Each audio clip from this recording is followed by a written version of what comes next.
Hello, Internet, and welcome to Apocrypha. Thank you for bearing with us in our long hiatus for this, your most favorite of series on Twitch. But we're happy to be here today, back in the apocalypse, surviving or trying to. A couple of things before we kick off this game here this evening. We've concluded our giveaway. I feel like this is the last time I'm going to announce that. I want to give it a full rotation of shows. We've concluded our giveaway for Mordecai and Stone of Foes. Congratulations to the winners who won the GGK stickers and the book itself.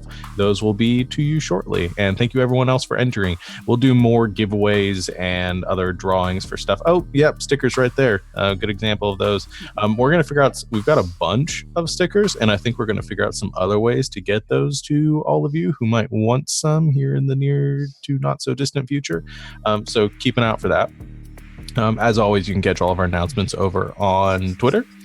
And you can keep up to date with all the shenanigans we're getting up to, including sticking stickers to our faces. Anyway. You too can look like Alex. Yes, you too can look like Alex. Otherwise, get our hopes up too much.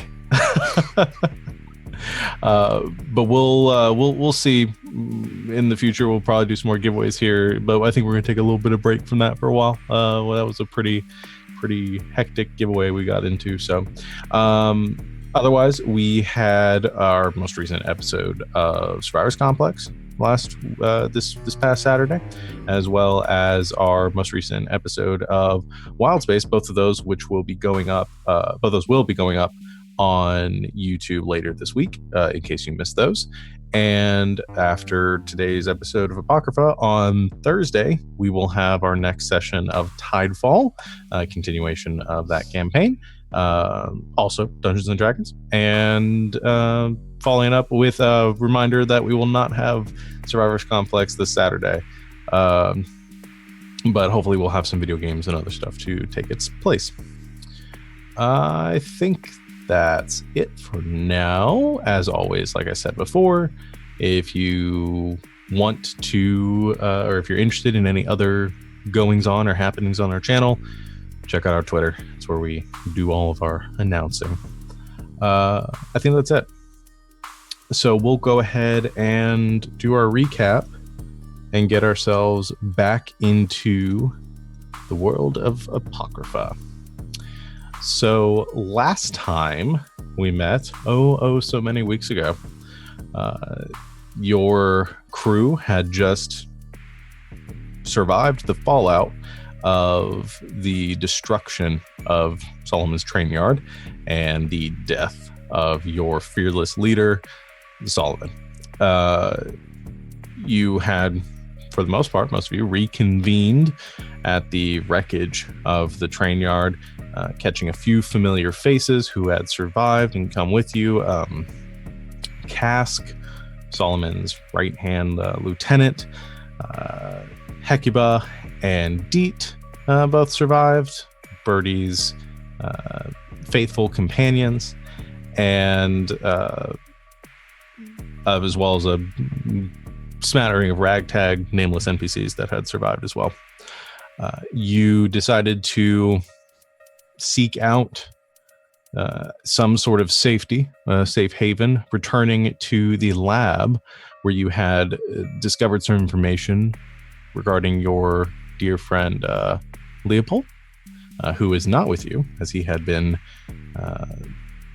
infiltrating the ranks of Black Dog along with the other survivors from the train yard that had gone with Black Dog's gang and over to the train yard. We followed the journey of Leopold as he flew across the divide to Vakin and the compound or the territory of Black Dog's gang via dirigible, and met many of the key players of the Black Dog gang. You met Doc, a interesting individual who seemed to have a lot to do with with some of the attacks that had befallen your group, as well as the invention or the maintenance of these flying contraptions. And from there, Leopold, I think the last time we saw him, was heading via caravan to, or was about to head via caravan to Black Dog's compound, the cathedral. The rest of you bunked up in Leo's lab. You began to make yourself a bit of home there. Tesla made some new friends.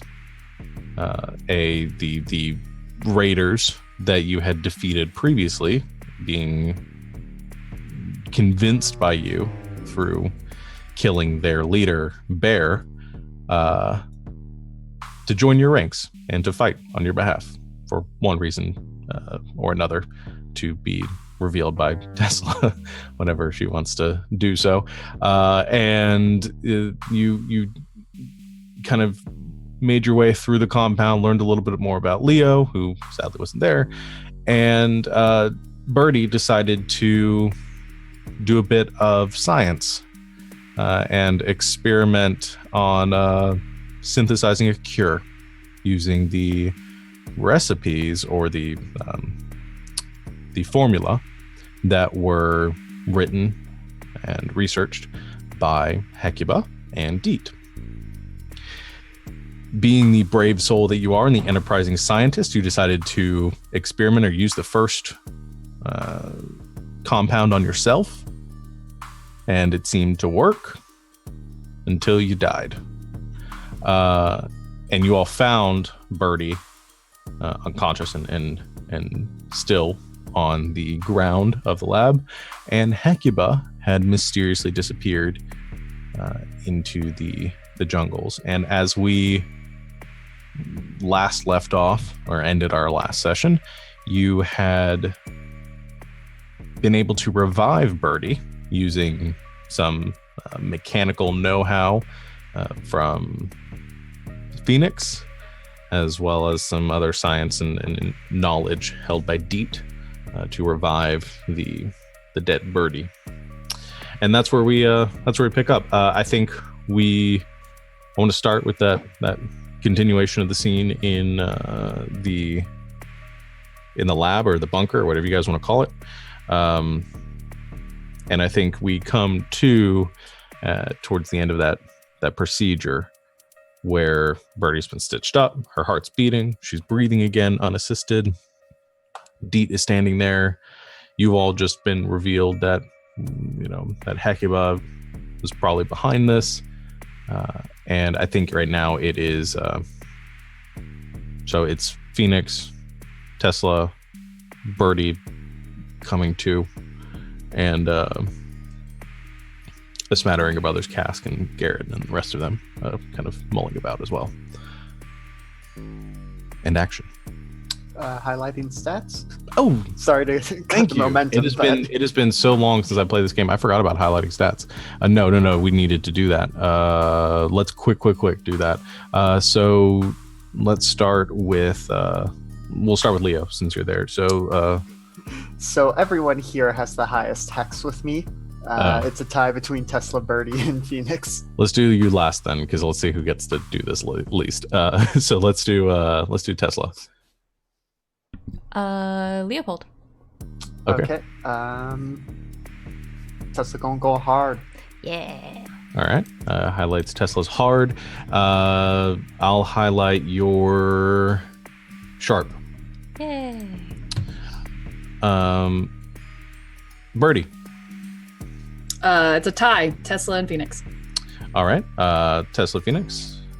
I'll let you both choose one. I'm gonna do sharp. Cool. I'm gonna say cool. Cool. Thanks. Literally cool. All right. And then Phoenix. For me, it is a time between Tesla and Leopold. Okay. So, Leopold, would you like to highlight? Let's go sharp. Okay. Just Mm-hmm. Hot. all right. And so Leo, I think the people that have done it the least at this point would be the bottom two on my screen. Lindsay and Alex, I think, have done it the least. So both of you choose one. I'm gonna choose cool. All right. I'm gonna pick sharp. Okay. So I think that is everything and action.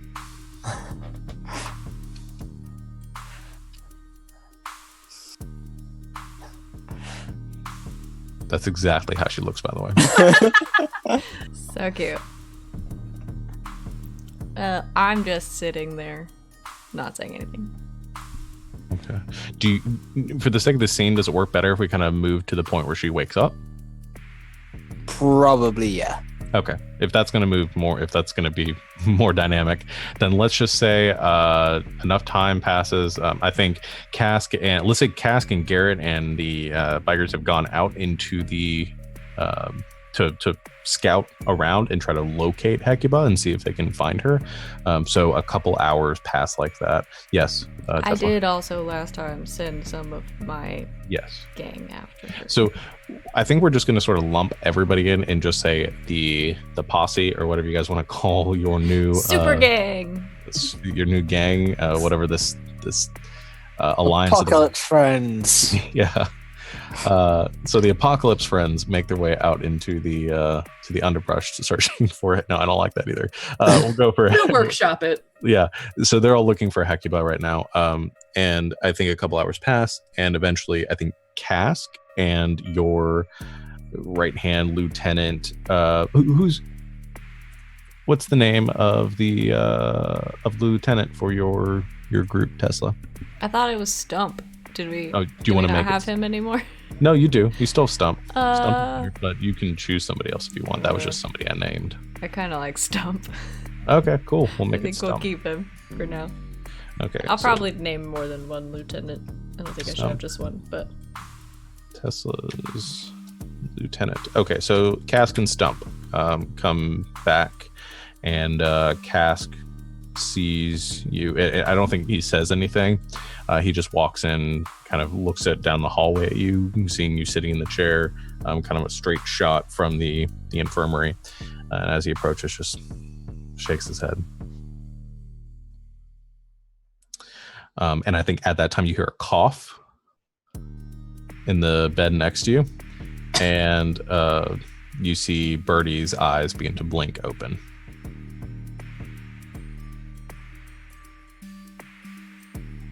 Tess? Birdie. I just kind of reach. Out. Grab her hand. You got me. You got me right here.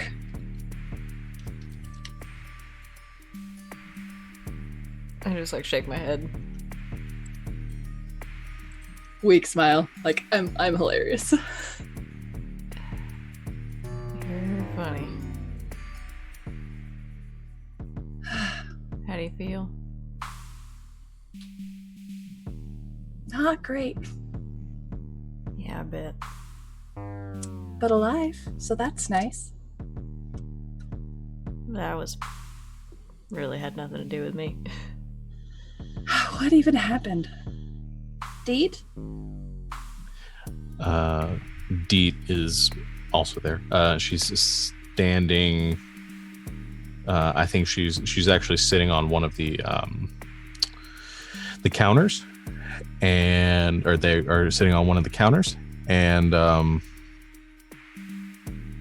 as you call for them, I think they come over to look at you and kind of, but don't say anything, and you see, you know Deed well enough at this point. I mean, there's this look of shame,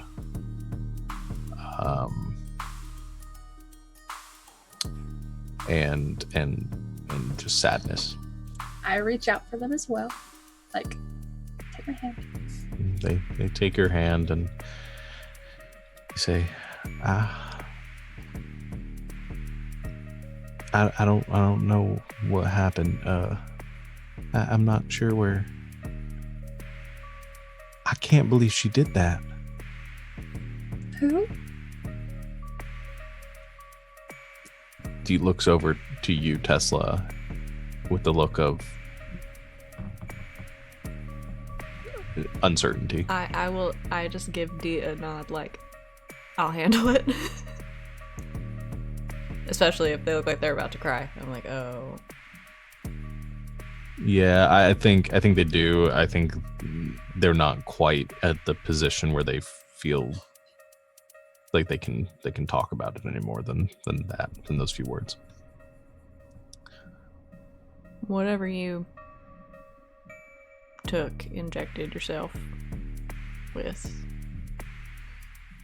the cure, I guess, was not a cure. It was like a poison.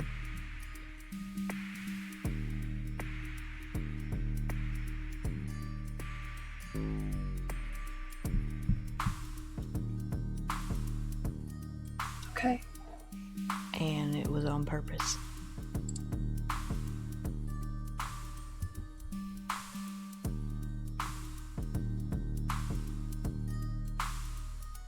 Start squeezing their hands pretty hard and just. Those were Hecuba's notes. Oh, we know. Deet told us everything. Oh.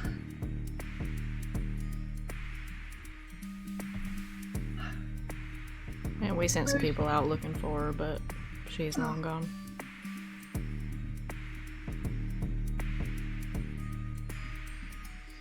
Okay.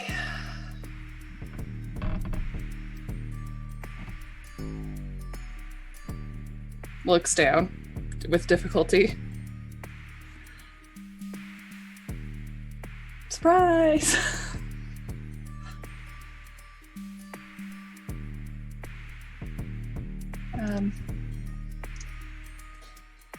So how?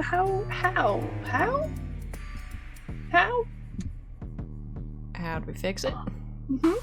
Well, I mean, I don't really know. Mostly Phoenix did most of the work.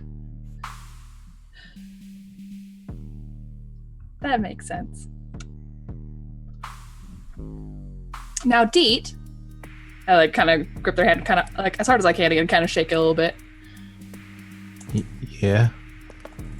It's not your fault.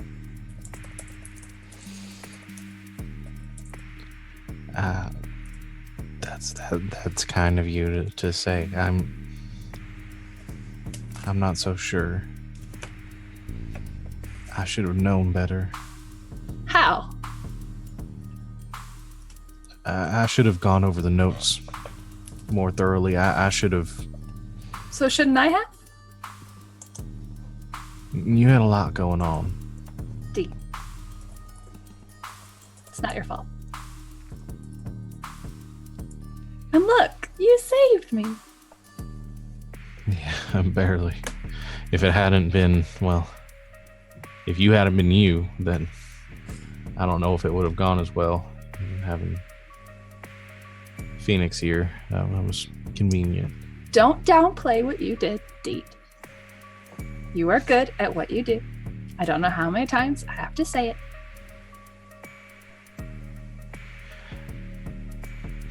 Thank you. Thank you for being here, Deet. I'm just glad I got to fix it. I'm sorry. I think I need a bit of air. Okay. Well, and I'll let him go. Yeah, they just walk out into the main sort of area of this compound. Is anyone else in there? Is it just me and Tess? I think Phoenix said it. Right? I'm still in there, yeah. Okay. I've just been like sitting in the corner drinking. At one point I probably tried to light a cigarette and Dee was just like, up. No. Phoenix? You're awake then. Yeah. Thanks to someone. I just started an engine up again. It's nothing new. Well, thank you. Don't worry about it. I won't worry about it. But thank you. Glad and you've woken up and hey ho, I'm sure you'll be back on your feet soon. Oh, we'll see about that.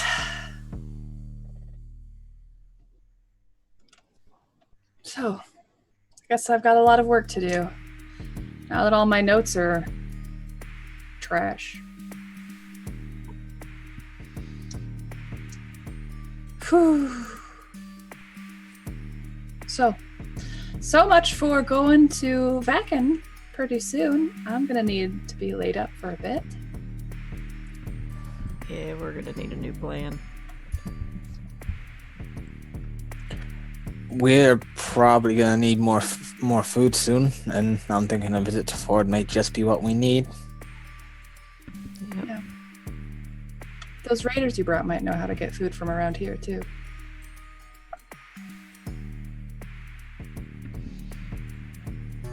True. I'm tired.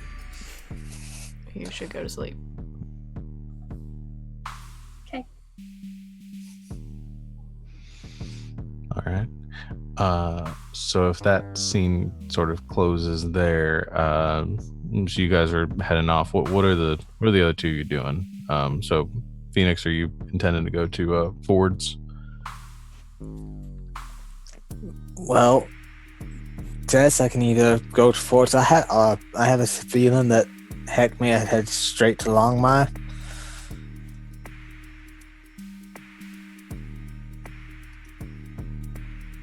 I don't know. We're running out of time, though.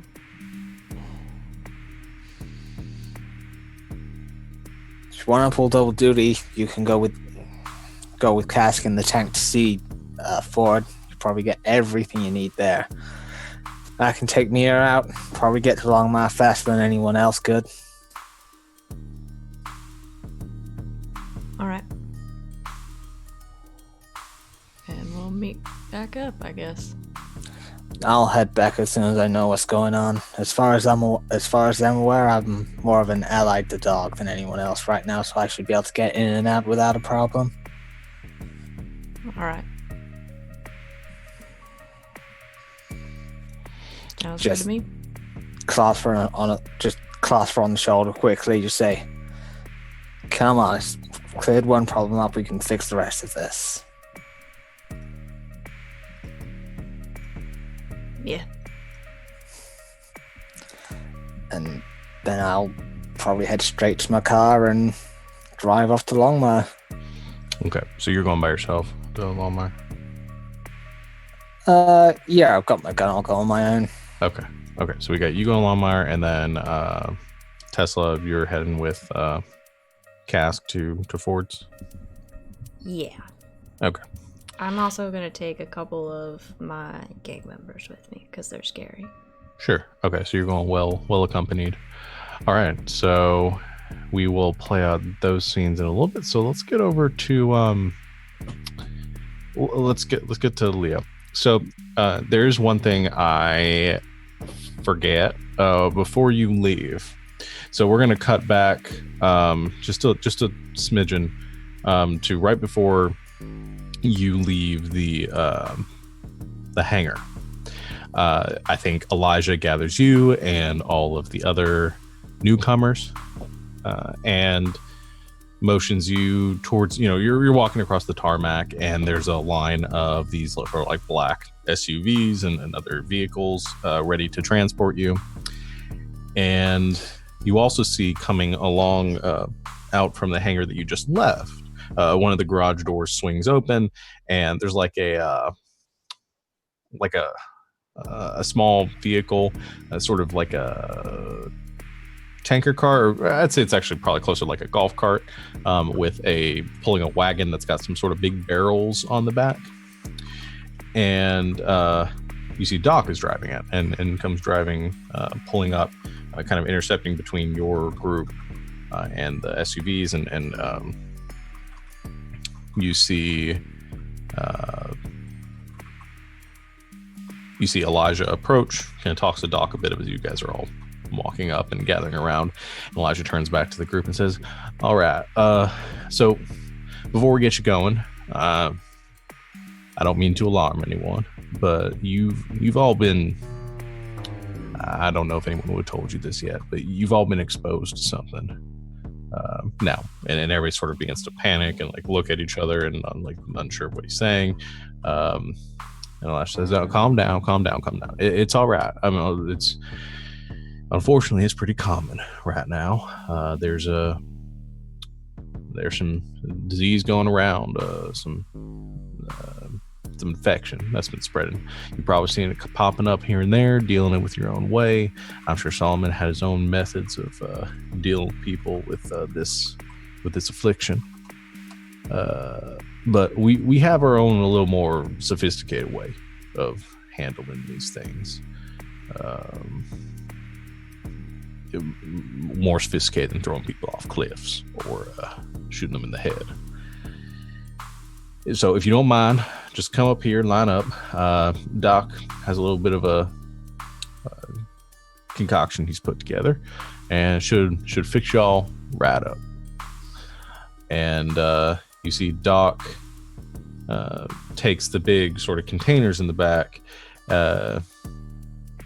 and he begins to pull out from these containers, or from these barrels, like baskets with these, like they're clattering with the sound of thousands and thousands of little glass vials inside of them, and he sets them down on the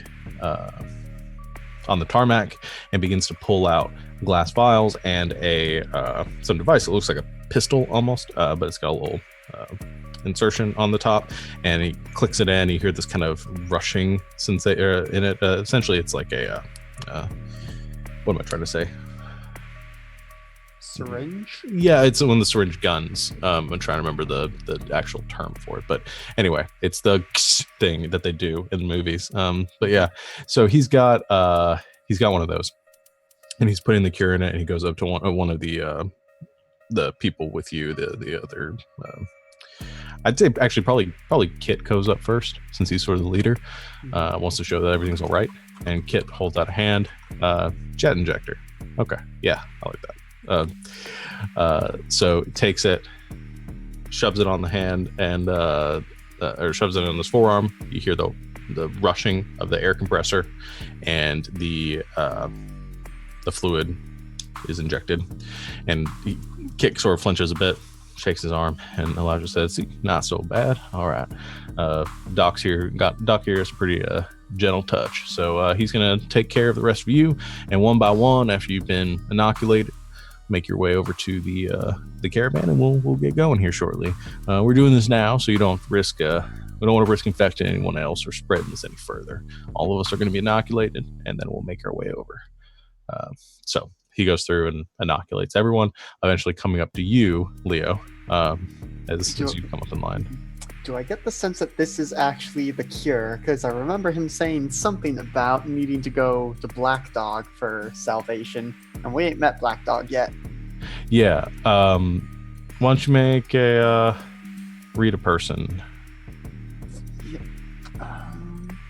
Let's see. I'm trying to make sure that's the move I want. That's a 4. Ooh. All right. What even happens on a miss for that? So in a read a person, you get to ask. So in a charged interaction, which I say this is pretty charged. You roll plus sharp. You can spend your hold when interacting with the person to ask one question. On a miss, you still get to ask one of the on the questions on that list, but something bad may come out of it. So you can play out this scene a little bit and ask some questions to Doc if you want, or you can just ask the question right out if you want. Depends. You don't have to ask this one of those 5 questions right away. Yeah, I think I do actually want to, kind of, more or less what I just said to Elijah's just, is this the salvation Black Dog offers? I thought we would have to go to Black Dog himself for this. Elijah gives a nod and I think he squints one of his sort of crystal blue eyes over at you, and he gives a smile and he says, now I understand there might be some confusion there. This disease, this sickness, this is a matter of science, a matter of this is something of the body. What the salvation that Black Dog's offer, that's of the soul. So this, you might call this a form of salvation, maybe salvation from the torments of the immortal coil, but and it is through Black Dog's grace and the will of the gods themselves that we have this blessing. But no, this isn't that salvation. That you're gonna have to meet the man himself to understand that. All right. Just without saying anything, just maintaining eye contact with Elijah, just roll up a sleeve, offer it to Doc to inject me. Okay. Did you want to ask any of the questions on the? That was more or less my way of asking: is your character telling the truth? Is this actually the cure? Okay, so I can give you a more definitive answer there. That yes, he seems to be telling the truth. Okay, cool.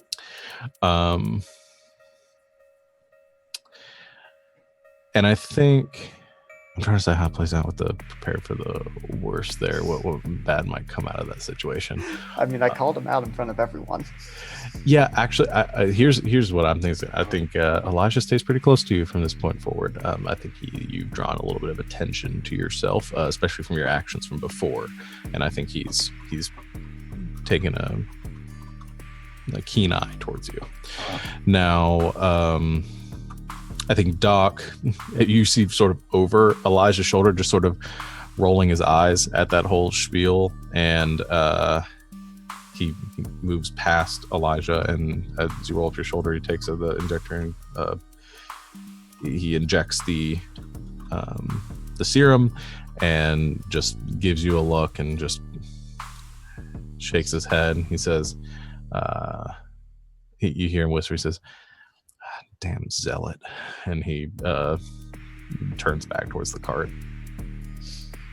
I give him the faintest of a smile. Yeah. And then I think you hear, as you're watching Doc, I think you feel a slap of a hand on your shoulder, and Elijah says, I think that somebody as astute as yourself might be interested in meeting Black Dog as soon as possible. So I think, why don't you ride with me? And you and Kit and the rest of us, we can be the first to speak with Black Dog. You can learn a bit more about the man and introduce yourself a bit. Maybe get a special place there for yourself. Oh, I would like that very much. I have been simply dying to meet Black Dog. He says, he's been pretty keen on meeting all of you as well.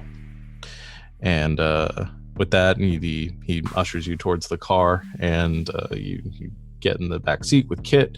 Elijah gets in the front, and one of the many guards or members of the gang in the front seat kicks the car into gear, and you begin to drive towards the cathedral. So we'll cut back to Phoenix. So Phoenix, so we're going to skip a little bit of time because it's going to bring everything that you guys have.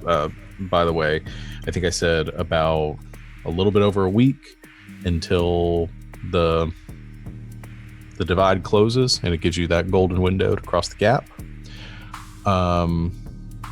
It's going to take you guys probably a day or two to get all this done. So this is, we're kind of cutting through a couple days here, but yes. How long is it going to take me to not be bedridden? This is we're going a little more cinematic with our interpretations of healing time and stuff, and you guys are the heroes of the story. Oddly enough, I think it might take you a week to be able to be, just on your feet again. Yeah, I was going to say probably around a week. They did a real good job patching you up. Dang, Phoenix, you want to be a doctor with me? I have a spot open. I mean, I think it comes a lot from the fact that the part that was damaged was mechanical. It's fixed. You're completely essentially healed, except for the physical, like. Because I broke all my ribs. Well, yeah, except for the sutures and stuff. And again, we're going with movie physics. We just happen to have like some spare bone pulp we found in the basement. Yeah, there. I mean, we also might just have a ton of syringes of adrenaline. I'm just like, you will be every day. You will be functional for that week, and I think we can go forward in interpreting that because you did take some negatives for your. Oh, that's true. Yeah, okay. So that's a good sort of interpretation of that, I think. But yeah, I'd say within a couple of days, you're up and able to walk around at least. Cool. I'm researching the cure. Okay. All right. So Phoenix, you take your car, your baby, and you make your way to Longmire. Are you just heading right over to meet Twist, or? Oh yeah. All right. So I think the scene works. I'm going in full swagger. Yeah, I think this scene works better as after a day's ride, Phoenix comes roaring in just as night falls. You get the neon lights over the old sort of 3-story saloon at the center of this dusty town, and you can hear that bass thumping from inside, and you put on your glasses and head into the building. We'll go ahead and turn our favorite music back on. And the club is the same. I'd say it's almost eerily. I mean, it's eerily lively in here, considering what just happened. Not like 2 miles or 10 miles down the road from here. Everyone here is in good spirits, and there's probably actually a couple more people here than there were last time. And you kind of catch out of the corner of your eye as you're making way through. Over in the dark side of the room, there are 3 individuals in dark regalia with big white dog skulls on the front of their on the front of their shirts, and you do see some of Black Dog's posse that are currently in here. But you make your way to the bouncer across the room, trying to going up to see Twist. Mm-hmm. Okay.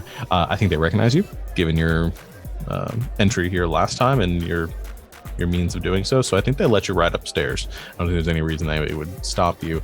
And you make your way up to the 3rd floor. The bass kind of dropping a bit. Not the sound dropping a bit. The bass the beat is being sufficiently dropped while you're here. And you see Twist actually standing this time over by the bar, this private bar with the private bartender on the other side of the room, and she throws back a shot of something and kind of turns around on the counter and looks across the room, and she sees you and gives a smile and a nod and waves for you to come over. I join at the bar. Yeah, as you approach, she says, "Now, what have we here? It's been a little while. I didn't know if you made it out of what happened at poor old at the train yard. Everything going all right?" Such a tragedy. I just got lucky at being able to make it out in time. Almost like I have a guardian angel watching me. I'd say so. So, Phoenix, what brings you here? For now, I think I'm just enjoying the freedom I've got. Traveling, seeing the sights. Not much work to be had right now, I assume. Yeah, so I'm just taking the time I've got to chill out and relax again. But I am looking for someone, if you wouldn't mind indulging me quickly while I'm here. And I figured you, of course, would know everything there is to know about who you've got here. She says, "Honey, this place is all about indulging yourself. So please, go ahead." You know of an individual named Hecuba? I'm just looking out for an old friend here, and I hope they haven't found themselves in any trouble at all. She says, You know, I think that name does ring a bell. Small thing, bit shaken. I may have seen her around a time or two. Seen her recently, or any idea where she may have headed recently? I'm gonna just pause for a second. Do you want to make any sort of roll here? Is there somewhere you're pushing with this? You want to trying to read here, or is there something else you want to try to get from this? So just so I know which way the scene's going. I'm trying to read her. Okay, go ahead and roll, and I want to let that sort of determine something. So go to make your read a person roll.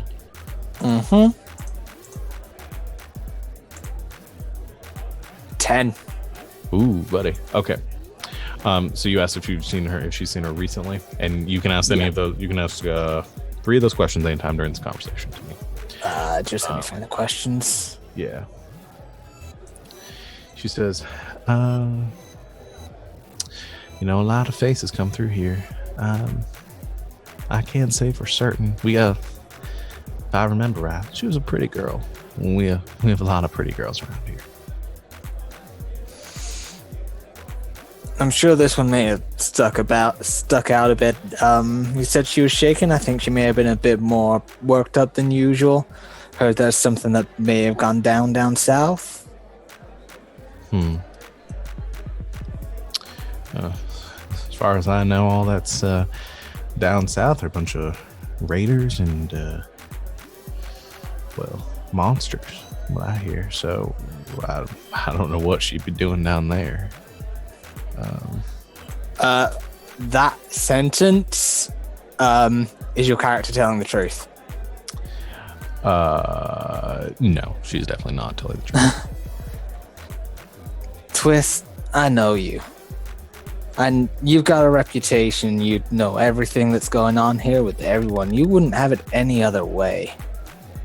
Now, you know I wouldn't want to rub everyone's noses the wrong way. I've tried to just keep clean, doing my own thing. Sure, I've had to earn a bit of money now and then. But you know you can tell me anything. I'm just trying to find a friend. She turns back towards the bar and sort of taps on it twice. The bartender pours her another shot and she throws it back. She looks back at you with a smile and turns away as she says, "Now, maybe I have heard a thing or two, and maybe I've seen that sweet thing fairly recently. But there are reasons why I'm doing the things that I'm doing, and well, she looks around. She kind of gestures the room around here. Things are pretty good around here. I don't want to go stirring up any trouble." Of course, why would you at this point? I mean, that's fair. I may just spend some time here before going home. You wouldn't mind that, would you? No, of course not. You're welcome to spend as much time here as you want.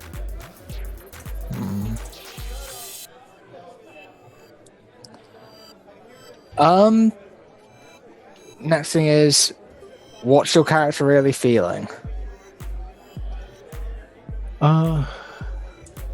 So I think you get a little bit of a read on her disposition. She's difficult to get a beat on. Wears a smile like a suit of armor. But she looks a little bit. I'd say she maybe not nervous, maybe a little more anxious, and I think she's feeling like she wants. I mean, based on what you got before, this part of it, she's telling the truth here. What she's saying, it seems to be straightforward, but it seems like she is very guarded and very nervous about you poking around and messing something up. I got one more bit of advice for you. I know for a fact that Tessa survived and that she made some wonderful new friends. Now, this is just a favor for someone I know. Maybe a bit of advice or help in dealing with something troublesome. Now, I wouldn't be stupid enough to try and argue with her head on myself, no matter what anyone was paying me. But if you can keep the upholstery nice and clean, I'm sure I could help out with that.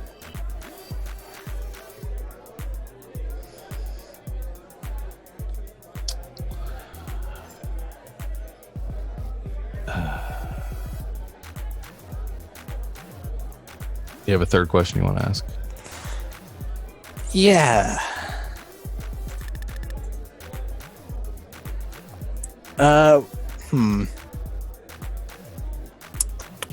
What does your character intend to do? Okay. She says, there are some, and I think you see the smile drop. And she keeps looking down at her glass. She says, I've done what I need to survive here, as I'm sure you have. That's all any of us can do.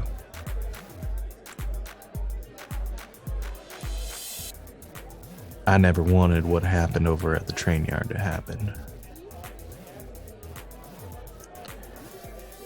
But I didn't see much other choice.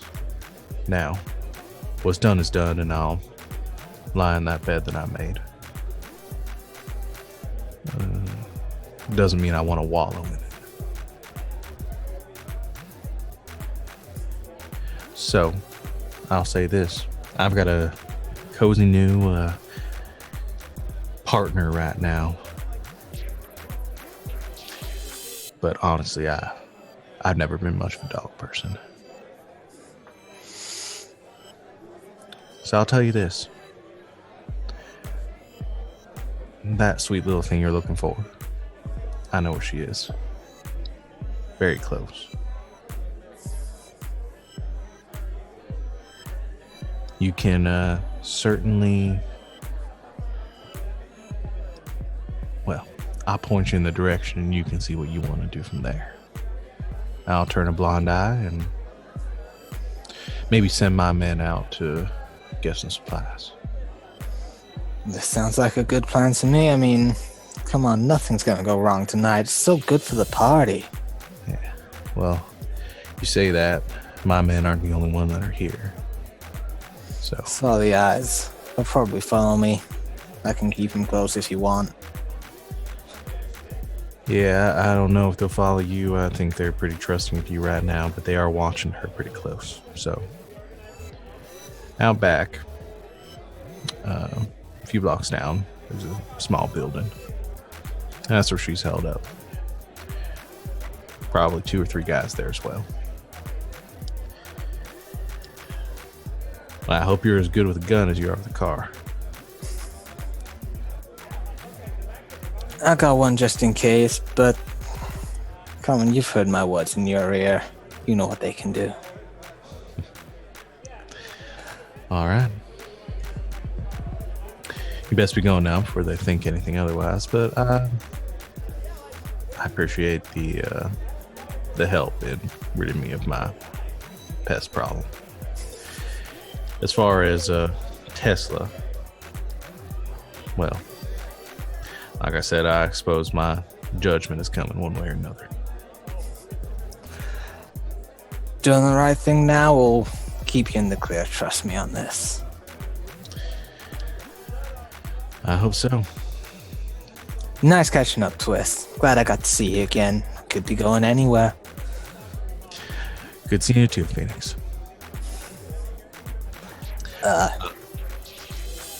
I'm gonna head down the stairs. Linger in the bar for a bit. Chat. You know, just see who's there. Try to get a look at the guys in the black dog shirts I saw. Okay. Yeah, you do see they're still hanging out there. You don't see any attention being focused on you. It seems they're pretty much entertained by their current companions.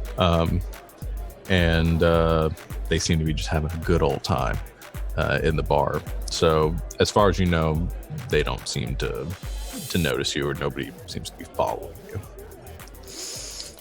Then I will head out, get in the car, just take a quick drive round out to where I was told Heck is. And while I'm driving, I'm getting myself worked up, looking nervous, kind of sweaty and in a rush. Okay. I think you slow roll past the building that you see that was pointed out to you, and you see there's a little bit of light coming in from some curtains that weren't fully pulled closed, streaking out into the dark alleyway. You, from your vehicle, you can tell there are people in this building. It's a small, maybe 15 by 15 foot, or actually 20 by 20 foot, like shed that's constructed out of debris, metal, and stone. It's sort of a lean-to, essentially, just a couple blocks over. But there does seem to be people in there. Right. I am gonna get out of the car, and as I do, I just run to the door and hammer on it as hard and fast as I can. Okay. You run up to the door and just slam on, and there's a moment of pause, and you hear kind of a startled cry from inside, and somebody you hear the distinctive cocking of a gun, and the door kind of swings open slightly, and you see a man standing there, he just sticks, puts one eye up to the door and looks out at you. Thank the gods I got here before anyone else. You gotta let me in now. Sorry, nobody's coming in here. I don't care how stoned you are. You heard the test, right? You know, big fucking gun, terrifying. Could probably shoot her way through all your guys at once. She's fucking coming, and if I don't make a move fast, it's all going tits up. Okay. I think this is a manipulate roll. So I'm gonna have you roll hot, just on your highlight stats. So you get to yeah. I know. I think you give them a sufficient reason to do what you want them to do. 9. Okay. So for NPCs, 10 plus go along with you. So on a 7 and 9, they'll go along with you, but need some concrete assurance, corroboration, or evidence first. So I think pretty plainly, he leaves the door open. He says, everyone's fucking heard of Tesla. How do I know you're not bullshitting me? Look at my car. You could probably see the damn bullet mark. She barely scuffed me. It's a good thing I saw the damn reflection in the window. He kind of shakes his head, and you see some rattling of chains, and he pulls the door open and kind of looks out at your car. Are there bullet holes in your car right now? There's probably, at the minute, at least one I hadn't gotten around to buffing out. So I think he looks at it, he says, I don't know, that car looks like in pretty good shape. Well, I hear she probably would have just taken the roof off. Back panel, left-hand side. Listen, I don't have time for this. Fine. You come in, but I'm watching you. Yeah, fair. That's fair. I'd walk in. Okay, he closes the door, takes a chain, and kind of wraps it around a handle on the inside, pulls it tight. You see in there, there is so you have the man here, and he has a shotgun behind his back, which he puts to the side, still holding in his hand. And then over behind him, sitting at a table, you see a woman with short black hair, and she has a pistol on the table in front of her. She has a hand on and looking up at you nervously. And then across the room, sitting in the corner on a dirty mattress, you see Hecuba. And I think as you walk in, She gives a panicked look and she says, well, Tess got a head start on me with a bunch of psychos, of nut jobs. I don't know. But look, I've been talking to Ford. I can get you to his farm and he can hide you out there. she says, but you're with them. I don't understand. I did what I needed so she wouldn't blow my top off after she found out what I did.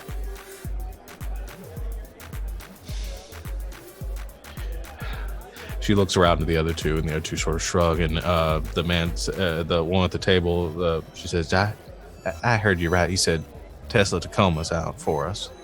Yeah. Oh, fuck, Rich. We gotta get going fast. He kind of, the man there scratches the back of his head and says, fuck. Shit. And he looks at you and says, who are you? What's your name? I'm Phoenix. Haven't you heard of me? And I'm using that move I've got. Reputation. When you meet someone important, you're cool. Roll plus cool. On a hit, they've heard of you, and you say what they've heard, and the MC hasn't responded accordingly. Okay, go ahead and make your roll.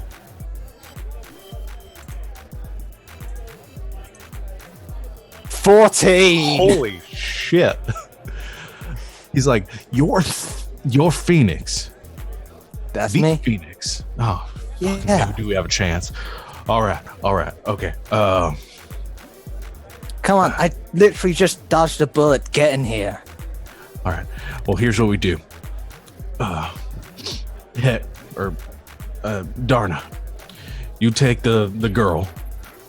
Go with Phoenix. You're taking her to Ford's.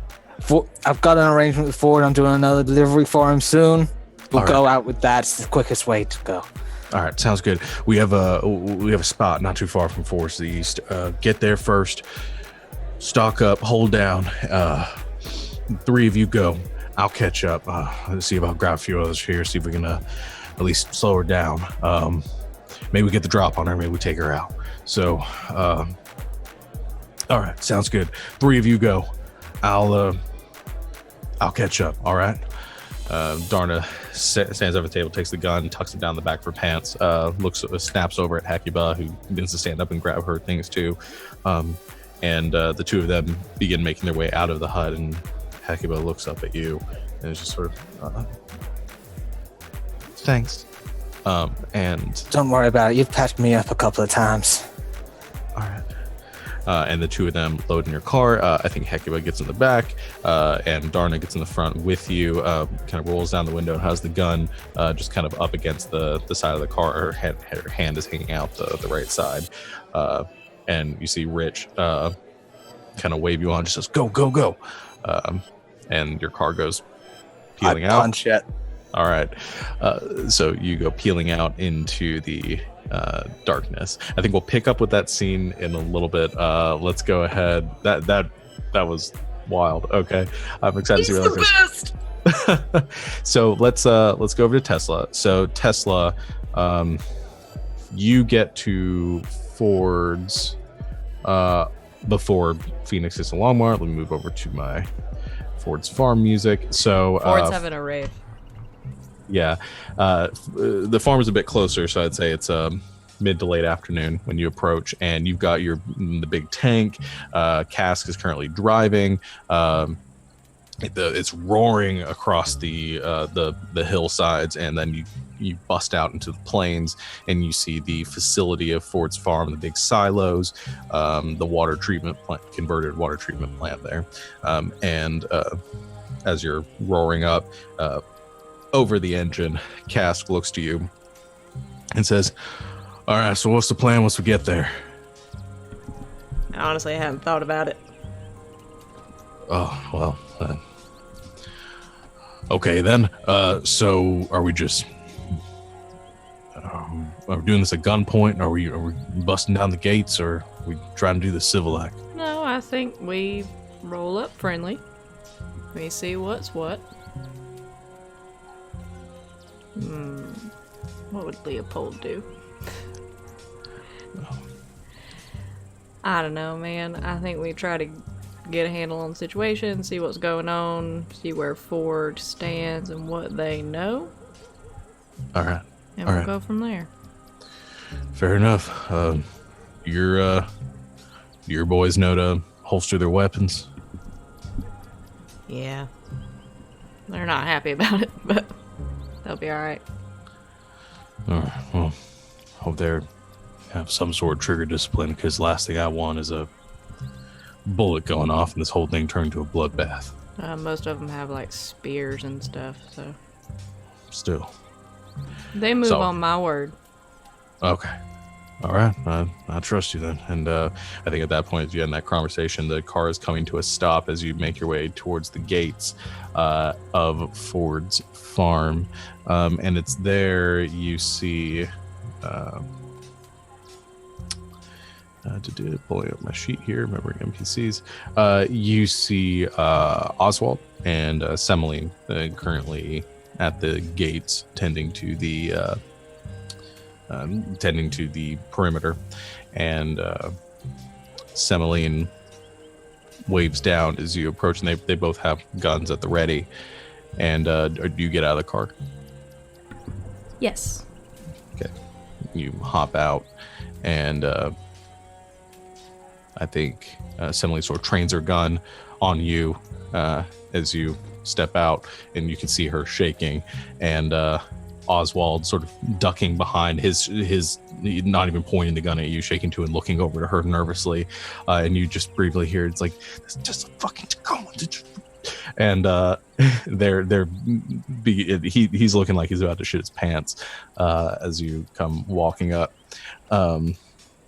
And Semmeline, voice sort of cracking, says, "Stay right there. Just stay there. All right. Don't step closer." All right, come on, kids. Well, what do you want? We're here to talk to your dad. He doesn't want to talk with any of you. Last time one of you came over here, tried to mess with his head. Now, listen. I know Leopold can be a little off-putting. He's a little weird to be around. He don't mean no harm. Weird. He tried to attack Paul. Right, well, he's dead now, so. What? It's a long story, Semmeline, and I would really like to talk to your dad. He won't trouble you no more. She looks over to Oswald, and he puts down the gun and says, "We should do it." She says, "Fucking chicken liver."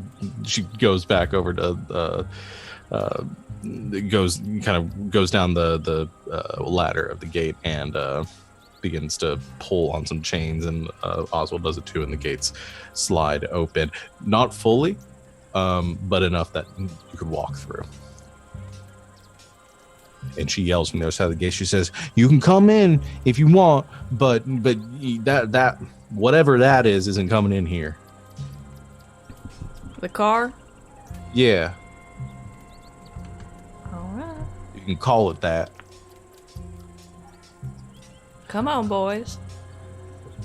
And I think Cass cuts the engine, and he and the rest of your group make your way in. As you're all walking in, I think one of your, or I'd say Stump, looks to Oswald, who's still up on the tower holding the gun in hand, and just kind of goes,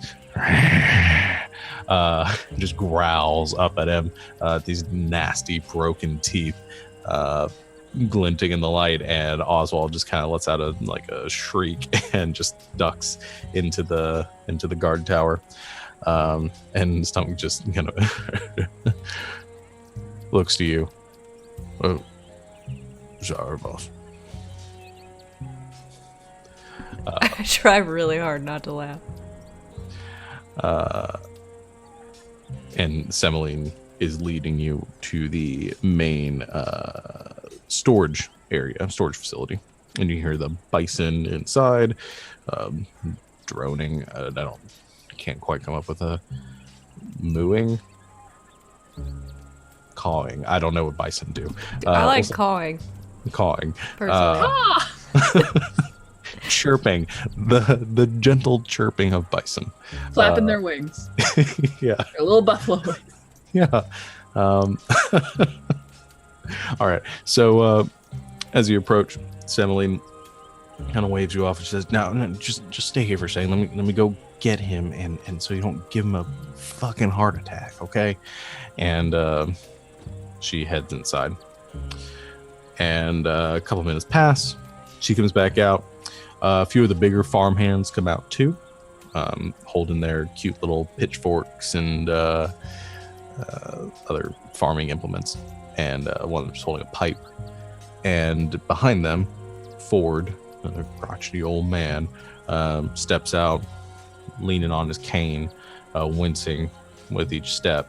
And he sees you and the gang. He leers a bit, says, "I thought we were done with all of this." Well, me too, but times change. "I told that little weirdo that if any of you came back here, that'd be the last time you stepped anywhere."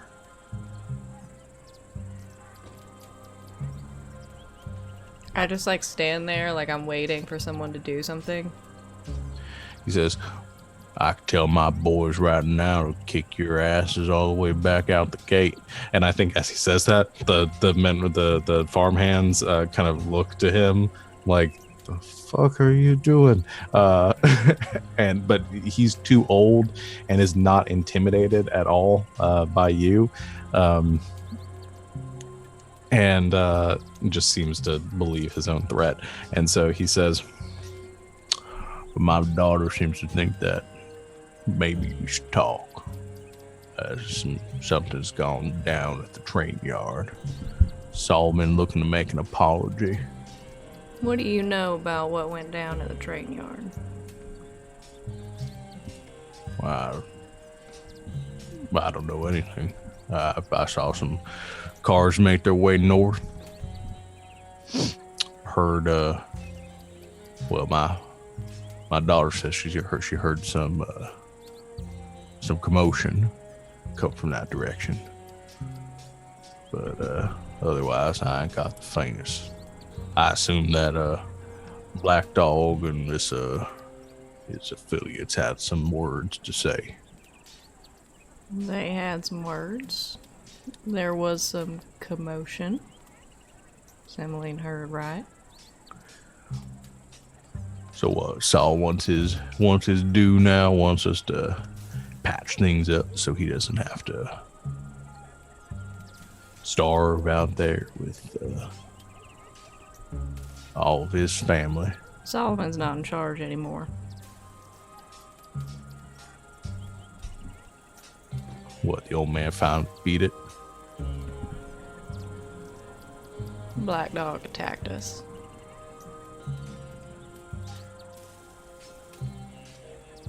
Openly.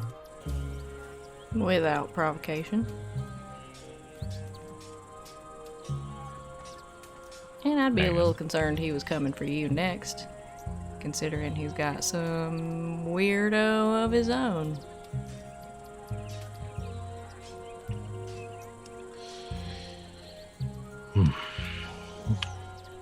What is it that you want, Tesla Tacoma? I got people to feed.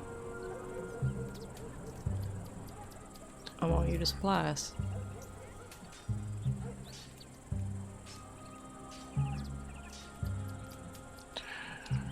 And what do you have to pay with? Well, that depends. Lord, what do you need? Right now, the way I see it, we're all in danger from the same place. Black Dog and his weirdo are just attacking whoever they see fit on any given day.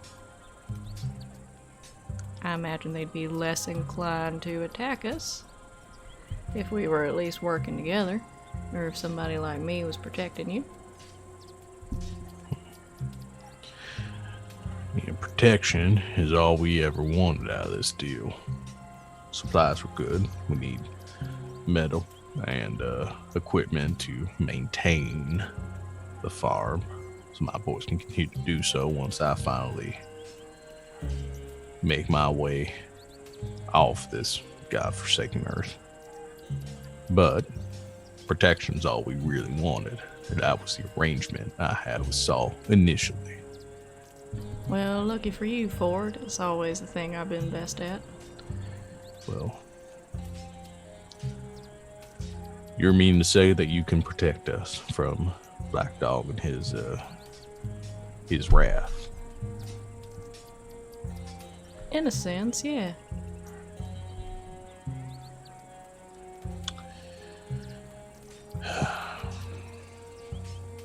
Yeah, I've heard stories about you and some others at the train yard, and I'd be inclined to believe that you might be true to your word.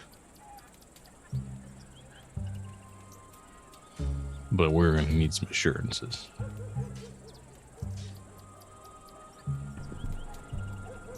Meaning? I mean, we're going to have to... I need to know that we're safe here. So far, I've seen Black Dog and his people kick your asses up and down this island.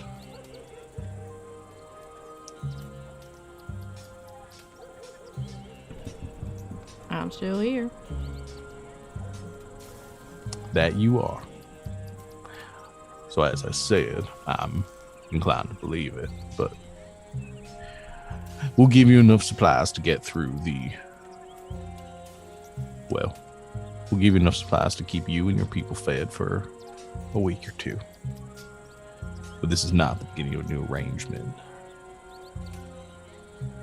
If you want anything else, you're going to have to burn that cathedral to the ground. Lord, I am a simple woman with simple needs. That's exactly what I mean to do. All right. We'll get you loaded up then. And, well, either I don't see you again, and this is the conclusion of our business, or I look forward to a profitable arrangement. You'll see me again. If it's not for supplies, it'll at least be me showing up to teach that boy of yours how to hold a gun.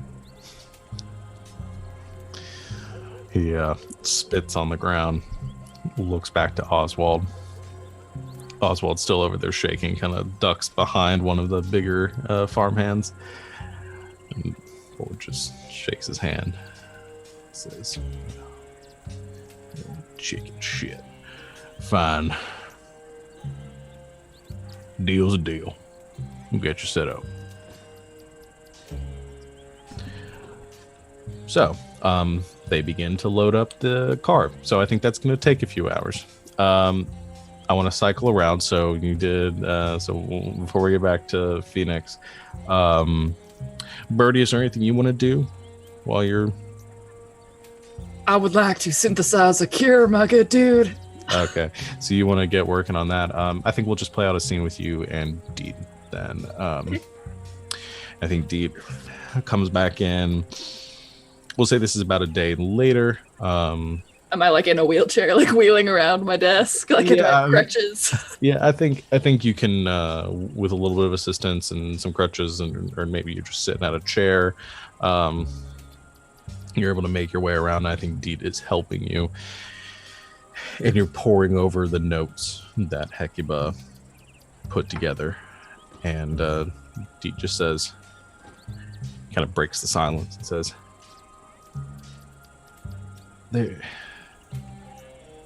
I just don't know how I didn't see it. both trusted her, Dee. But she was like a sister to me. I know.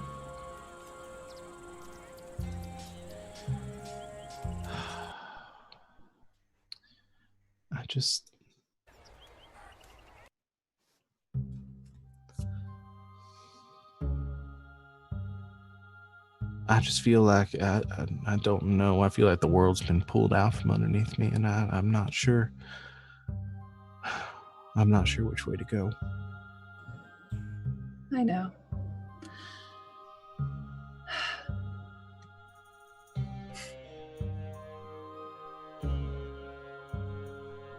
Yeah. The world might shatter around you sometimes, and sometimes you shatter with it. But you'll come around, and it always will. I found I just need to get doing something that matters to me again. I just hope we're able to talk to her again. I need to ask her why. Trust me, so do I. We've got our friends doing it. We've got them on it. And I trust them. Yeah. You're right. And we've got people counting on us, so let's focus on that. Yeah. They begin to flip over the pages, and I think there might be something here. I don't know how much of this is. I don't know how much of this is bullshit. I don't know how much of this is true. I feel like we were on something. Well, she had to have tucked what she did in something that looked like antiviral. Yeah. I don't know if I need to make some sort of roll, because I have the infirmary move. It says I can work on stuff like a savvy head. Yeah. Which... It doesn't say I need to make a roll, actually. Yeah, I'm gonna go. So you have the thing that lets you work on. You said you should work on people as if they were like the savvy head would. Oh, let me get in there. Scroll. Yeah, I've got the savvy head thing pulled up. So you can go to the workspace. And so infirmary says you get a workspace. Get patients that you can work on them like a savvy head. Yeah, so I guess I technically work on patients, but I'm a patient. Let's say I'm willing to play with that a bit and stretch that a bit. So when you go to your workspace, in this case your infirmary, and dedicate yourself to making a thing or to getting to the bottom of some shit, decide what and tell the MC. I think we've decided what, and you've told me. The MC will tell you, sure, no problem, but, and then 1 to 4 of the following. How long it's going to take you. First, you're going to have to get something, which is kind of what we did before. You're going to need Blake to help you with it. It's going to cost you. Okay. So basically, I just need to determine like my roadmap to getting it done. Yeah. So here's where I think you're at. I think you look over the materials. You look over the formula. And there is something to this. Like there are the elements here of the beginnings of a cure. I think on your own, you have the equipment now. You've come to this place, you have the facility, you've gotten it up and running, so you have the equipment to do this and to make this. I think there's one key element that you're missing, which is either a sample of an existing antiviral or blood sample from somebody who had it and was cured. That sounds about right. Sounds like what I expected. I think you realize that you have almost everything you need. All you need is a piece to start with. Yeah, because we've been researching the actual virus long enough. Yeah. And so you need to find, and to your knowledge, you don't have anyone at this point that has recovered from the antiviral recovered from the virus. So you either need to find somebody who has, or you need a sample of antiviral. Okay. Wherever you might get that. Okay. And I think that's probably the conversation you have with Deet over the next. Okay. I try and make them feel better about life. Okay.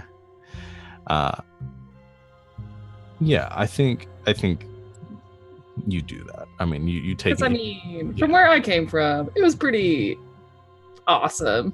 So I think I have some trauma dealing and getting over experience. Yeah. No, I think there's not necessarily a role to be had here. I think you're helping. And I'm not asking for a role. Just No, I was just thinking. I'm more thinking about out loud to myself. Like, would this be like a seduce or manipulate role? But I think this is something that is totally. I mean, if you want it to be a seduce, yeah. I think this is more genuine, and you take the next day or so to really sort of help Deet come to a place where they accept what happened and are willing to come to terms with the reality of their relationship with Takuba. But you do still get that impression that Deet wants that last confrontation. Oh yeah. Oh no. So do I, buddy. Yeah. Okay. So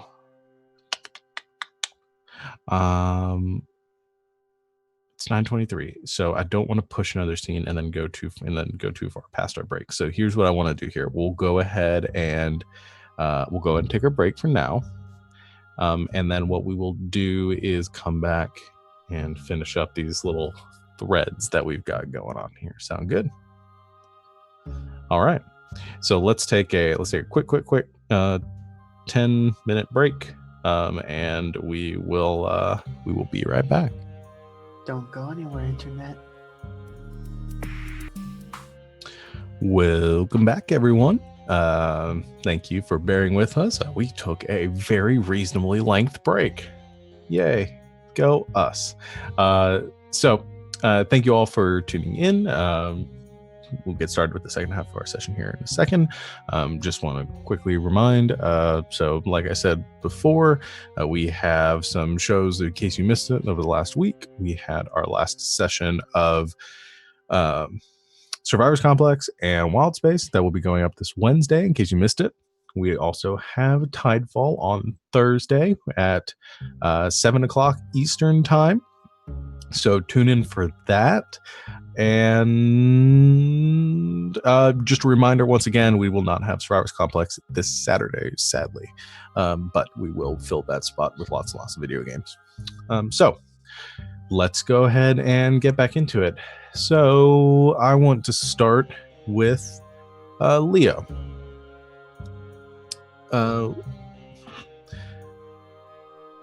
Try that music. Let's go back to this. So, Leo, you're riding in the caravan with Elijah in the front seat, who's just been bantering, I think, a bit with you and Kit. Just general kind of, what do you think about the weather? And, pointing things out along the way and saying, like, that was an important tree there. And, just, like, really making obnoxious small talk along the way.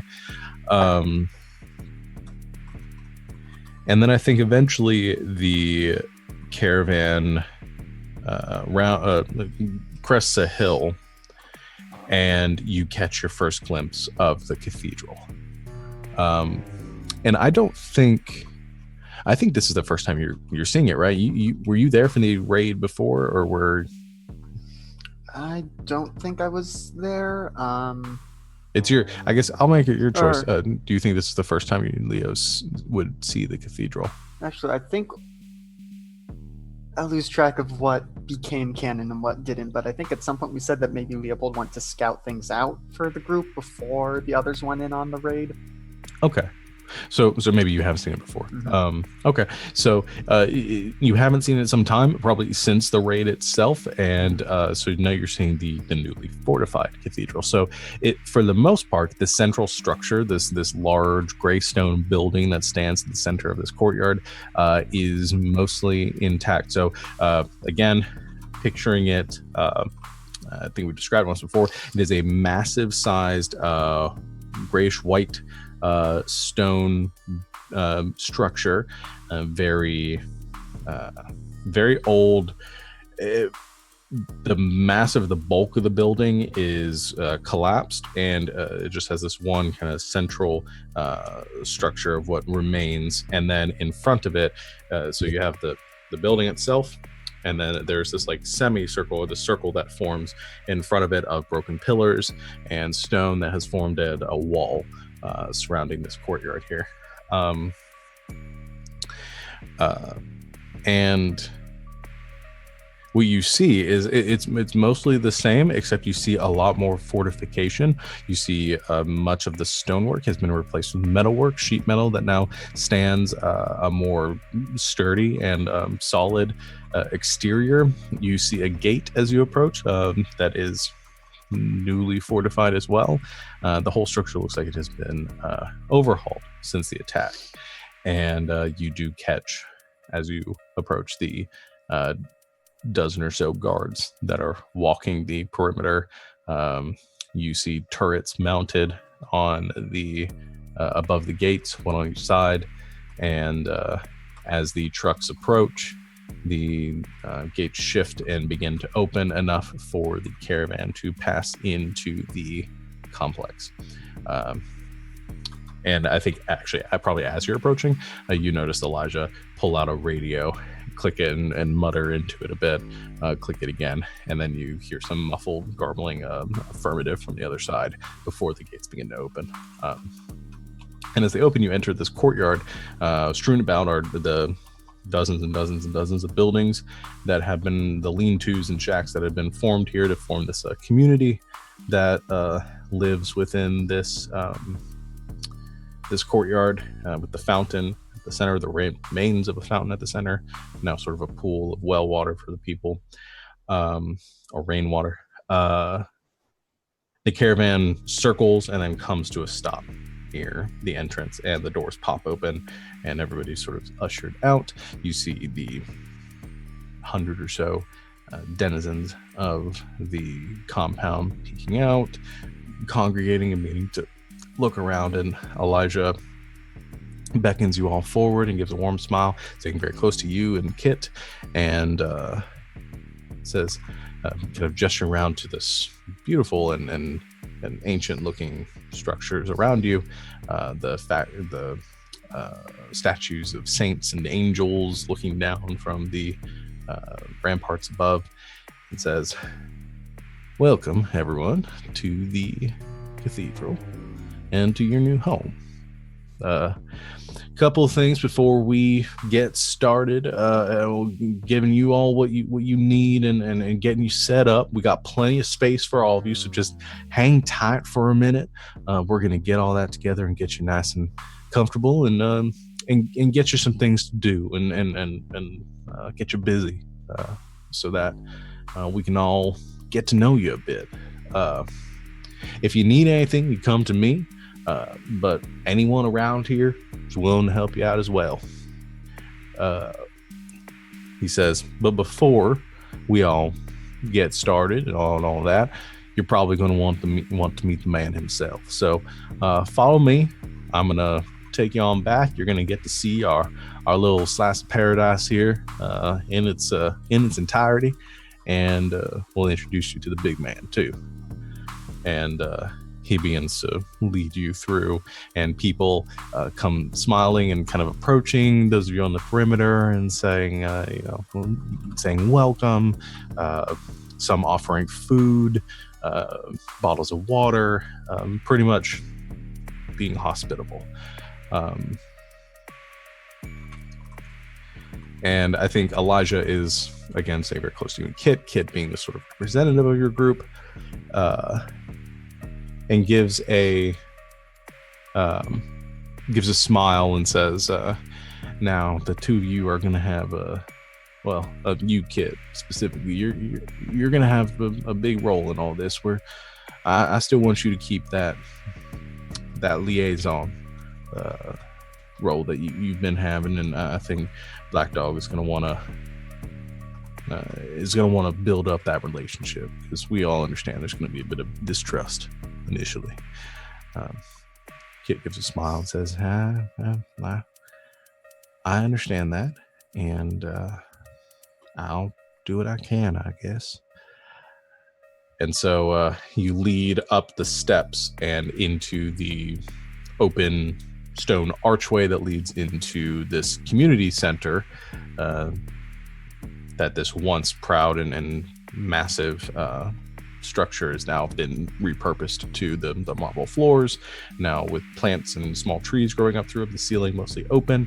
As it has crumbled and fallen away, there's still the kind of glistening gold interior, a little bit of gold filigree up the walls, and vines and plant life sort of intertwined, holding the structure together.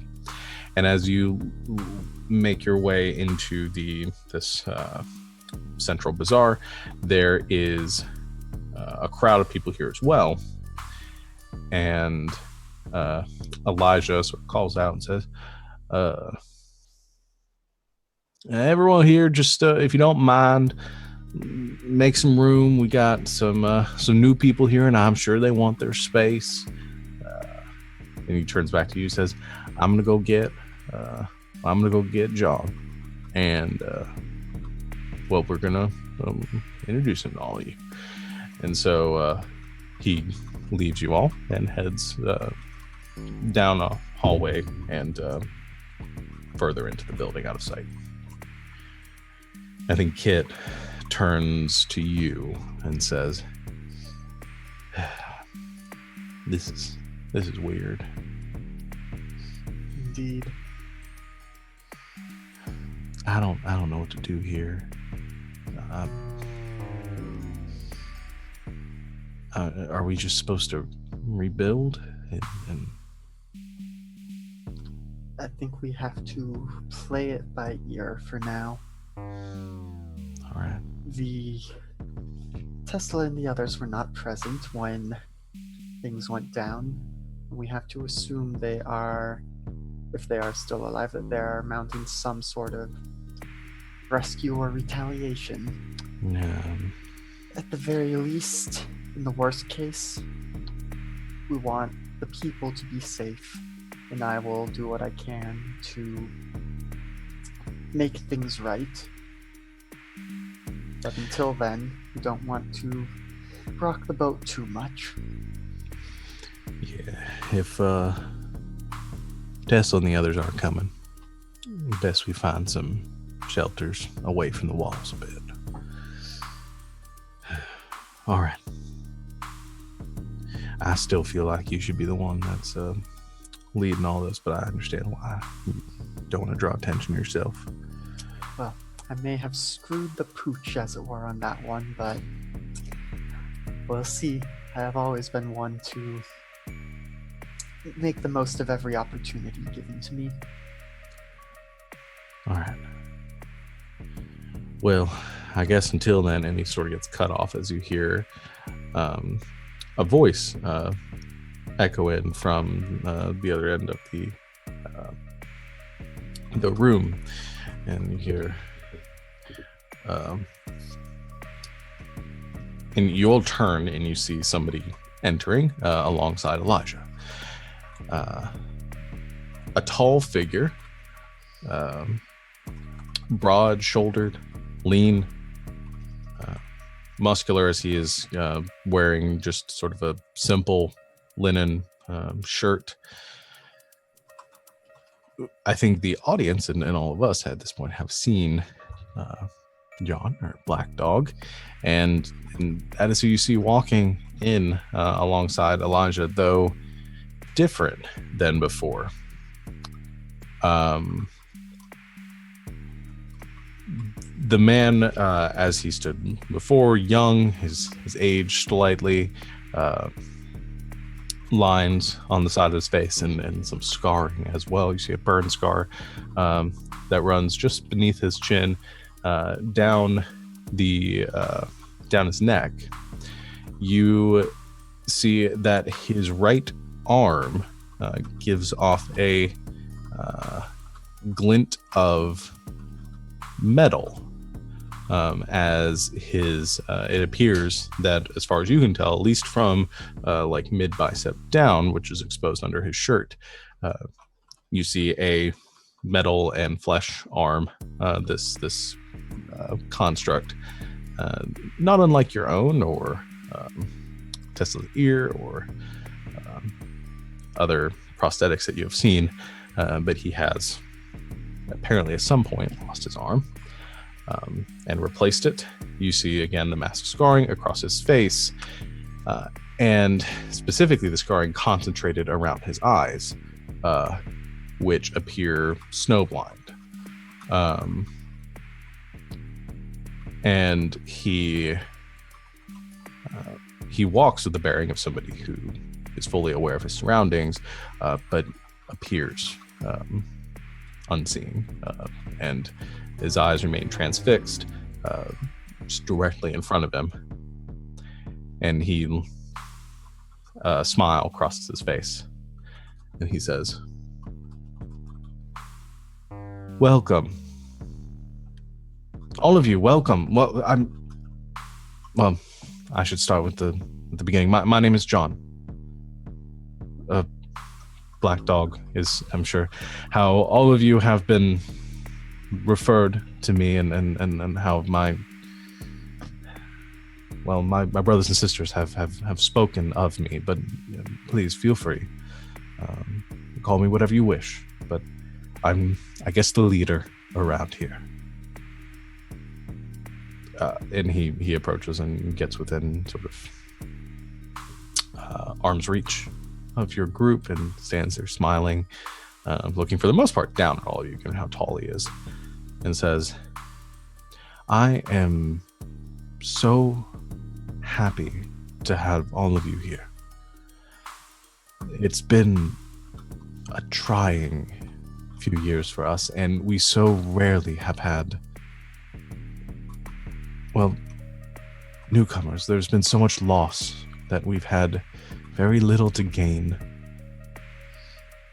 as of late, and having people join us, well, it means more to me than I could ever fully express. I believe I'm supposed to speak with somebody named Kit," and Kit steps forward and says, "That would be me." And Black Dog walks up and puts a hand on Kit's shoulder and says, "It's a pleasure to meet you. I'm hoping that the two of us can get to know each other well, and hopefully forge this bond between your group and ours, and, well, end that distinction."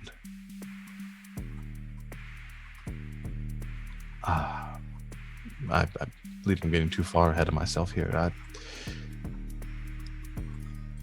I'm sure all of you have questions for me and want to know why we've done things we have done, and the choices that we've made. But you must know that we serve a greater power. I serve a greater power. And it is through their will that all of this has been accomplished. So, all I ask, if you wish to join our family and share our bread, is that you offer that same devotion. I don't expect it immediately, but you will come to see the power of the gods. And I hope that you will make the same choice that we did.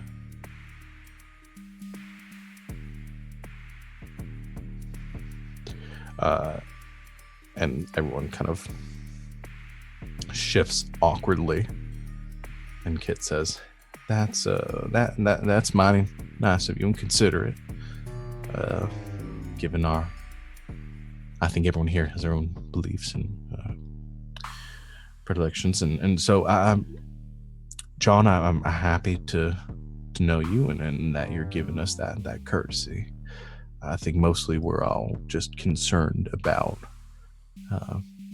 having a safe place to sleep and to lay our heads, to keep ourselves. Black Dog gives a smile and says, "Of course. Elijah, why don't you find these nice people a place to stay? Get them some comfortable roles, and well, we'll start assigning tasks come tomorrow.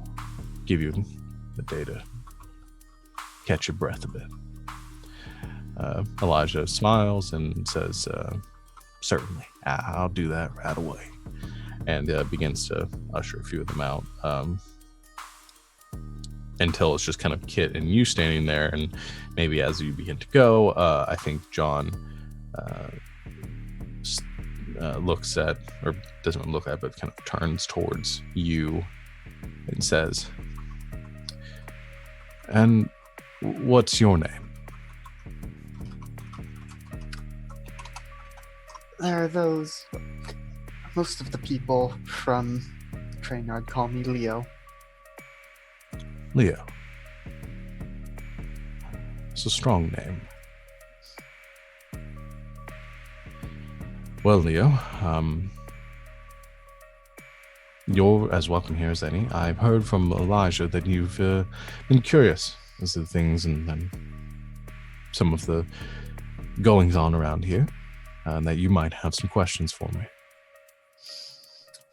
Yes, I did find it a bit curious that while we were still residents of the train yard, there was much, how to say, this is Alex trying to think of the word, not ceremony, there was much to-do made about your salvation and that we could only be saved by coming to you, and yet before we ever set eyes on the cathedral, we were cured of the sickness. And so I guess it makes one a skeptic. I can understand that. Believe me, I haven't always been devout in this way. The people here have always been under my care. And, well, I thought nothing more than to keep them safe. But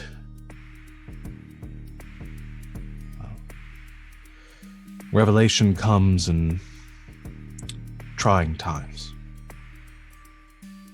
We had loss, hardship.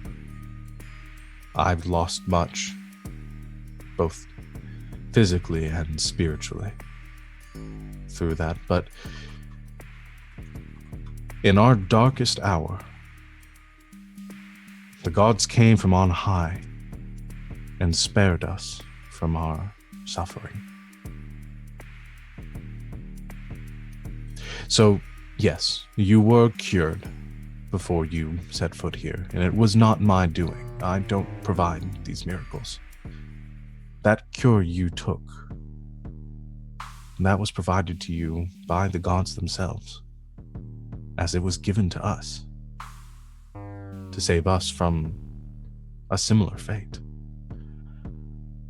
The salvation that I offer is as an instrument, a mouthpiece to their will.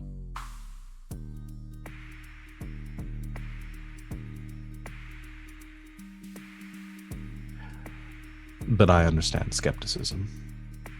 Believe me, many here suffer from that same affliction. You will understand soon enough the might that they wield and the reasons that we have to fear them.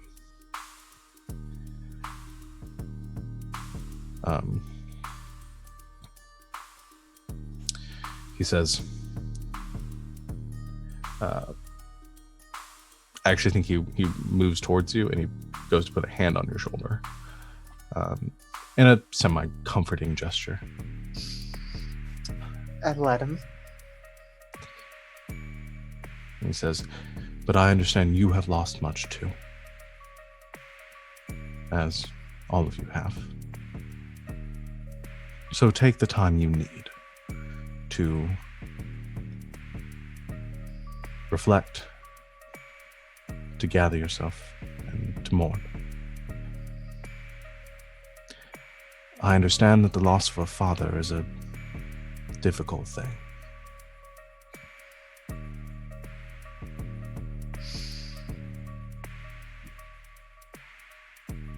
It certainly can be. But at the end of the day, he was just a man who found someone who he decided not to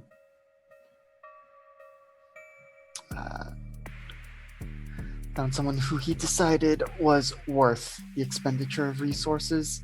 I don't know that I showed myself to be worth the food and water, but here I am.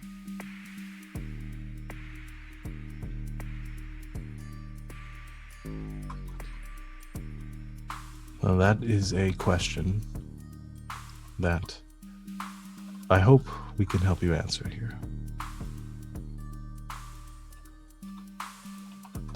But every life has worth and has meaning. I hope that in my time here, I will certainly come to find out the worth and meaning of many of the lives here. I have a sense there will be more of a purpose to our actions here than there ever were at the train yard. He gives a smile and he takes a hand off your shoulder and says, "That I can agree with."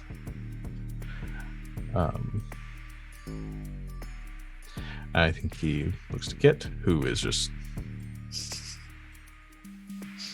and smiles at him as well, and smiles to you, and says, "I'll leave you to your business then, and if there's anything you need while you're here, please let me know." Of course. And he steps away and goes walking back across the room and down the hallway he came from. During that, was he making eye contact, or was he just kind of looking into space? Yeah, I mean, he never really made eye contact. And as far as you can tell, your proximity, I mean, he has probably suffered very significant damage to his eyes. And yeah, they've healed, but he doesn't appear to have any vision. Good to know. So, as far as you can tell, he seems very familiar with the layout of this place, well enough to navigate it. And,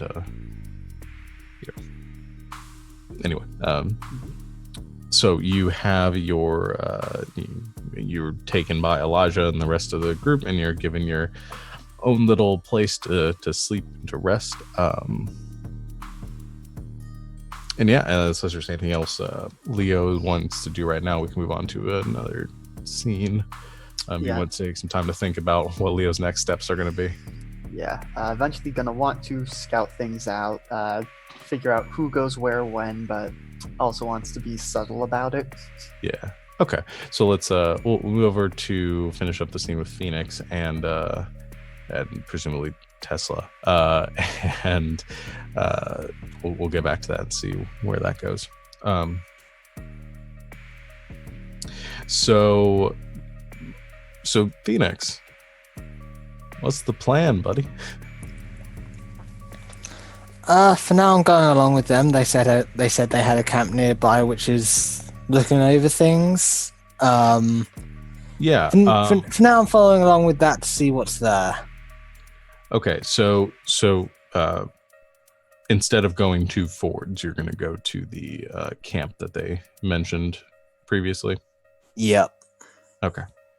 So actually, they direct you to go just north of Ford's and pass by. I think around this time, the sun is beginning to rise, and they tell you to essentially drive straight towards the essentially the cliffs, the drop off on the eastern side of the island.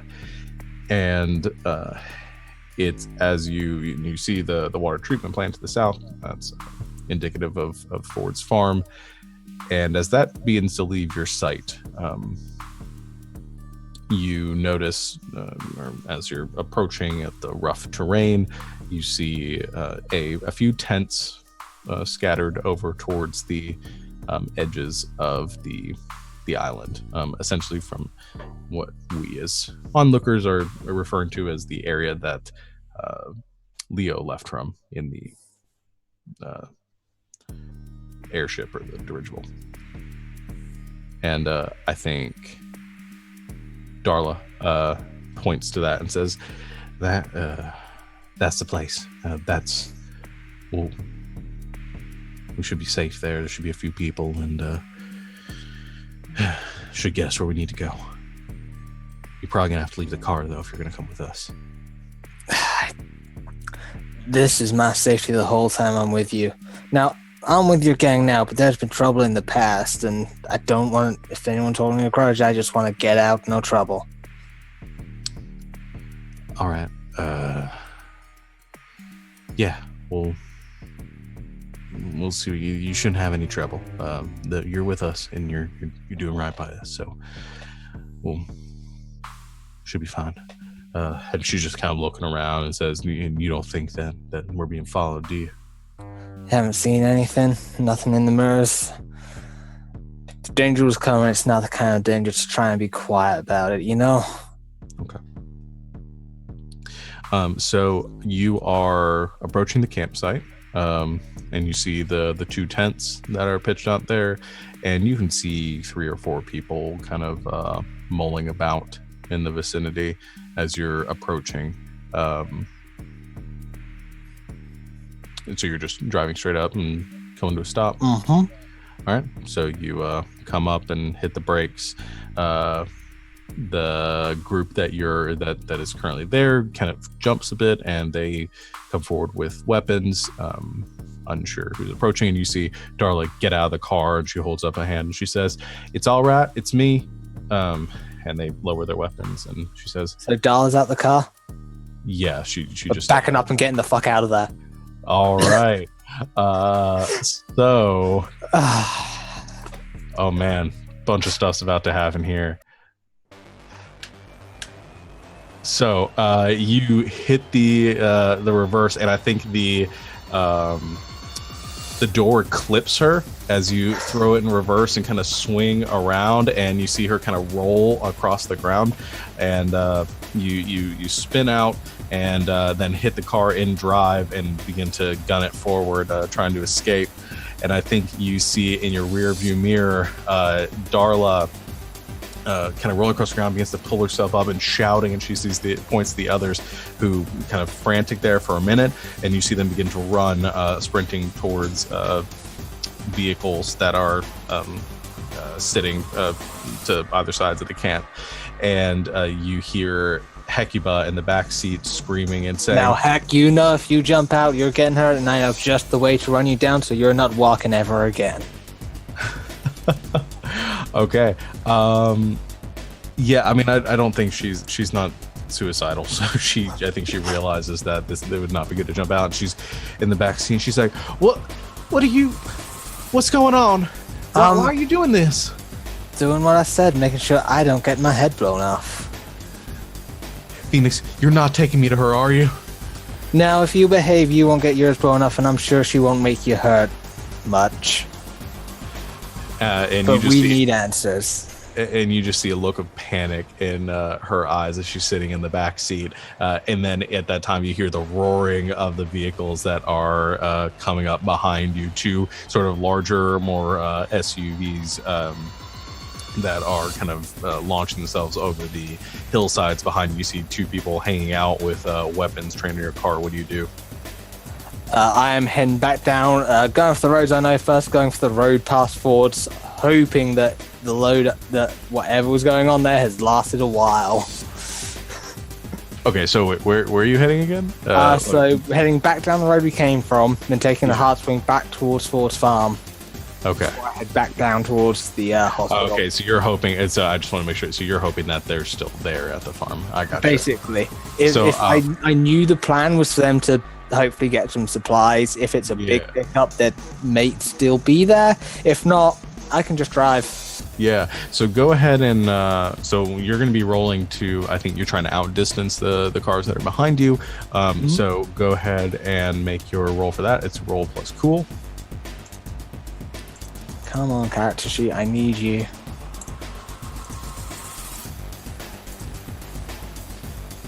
Seven. Okay, so on a 7 to 9, choose one. You have distanced them and break away, but your vehicle suffers 1 harm from the strain. You don't escape them, but you can go to ground in a place you choose, or they overtake you, but your vehicle suffers 1 harm. But their vehicle suffers 1 harm from the strain. No, I can repair. I'm going to outpace them. Okay, so you just feeling the gears grinding and then you can see the gauges on your car beginning to move into the red area, the red zones, and you just continue to hit the throttle, just pushing your vehicle to the edge. So your vehicle does take the 1 harm, but you are outdistancing them. They do not catch up on you. And you can still hear them kind of roaring off in the distance, but they seem to be further back, at least not within immediate range of you at this point. And then you cut hard to the south and begin to approach the outskirts of Ford's farm.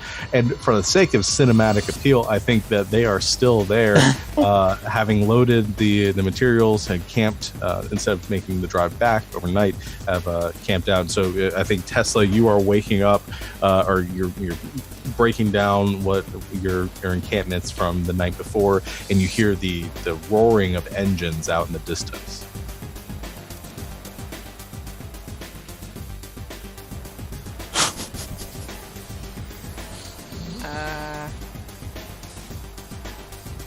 Keep an eye out, boys. We got company. All right. So are you're standing there? Are you getting in the vehicle, or what are you doing? No, I'm gonna stay out of the vehicle. Okay. I think. Just make sure everybody's like prepared, just in case not somebody I know. Okay. I think Cask goes and gets into the turret of the car and begins to prepare for whatever might happen. Just as you see the familiar glint of Phoenix's hot rod come roaring over the hillsides, kind of spins a bit as you're not on the cleanest of terrain right now. I'm gonna actually have you roll plus cool again to try to navigate your way through this terrain evenly. 13. Easy enough. So you fly through untouched. So you hit the hillsides. Your car launches a couple feet off the ground. It spins for a bit, but you cut the wheel hard and you're able to correct for it as you see your tank over there by the edges of Ford's farm, and you come roaring up to it. And as are you making a stop, or are you just flipping past and trying to? I'm making the stop. Okay, so and as you approach, you hit the handbrake. The car spins, and just about 5 feet away from the front of the tank, it comes to a stop, and you can see Phoenix with a grin on his face and looking out of the window towards you, Tesla, just a few feet away from you, and you see in the back seat a terrified-looking Hecuba. Now, my advice would be to jump out, apologize real quick, then get in the back of the tank and don't move until we want you. Good? She like reaches over, kind of fidgets with the door a bit, and finally grabs the handle and pulls herself out. And you see Hecuba get out of the car, and she looks. She looks towards you, Tesla. She looks like she's contemplating running for a bit. She sees the car, the raiders, and she just shakes her head and just goes, fuck. And just begins to walk her way towards the tank. And you're motioning for her to come towards you? Okay, I think she walks up to you.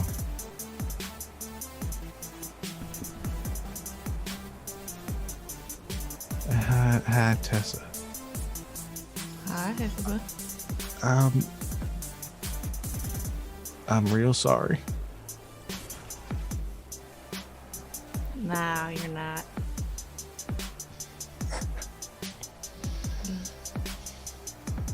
Why you look so sad? Yeah, just get in the car already. I think it's that time where you hear the as you see two big black SUVs come launching over the hillside and begin to one of them spins out a bit, the other one manages to keep its ground and is making a beeline in your direction. You see somebody hanging out the side of the SUV with a gun in hand.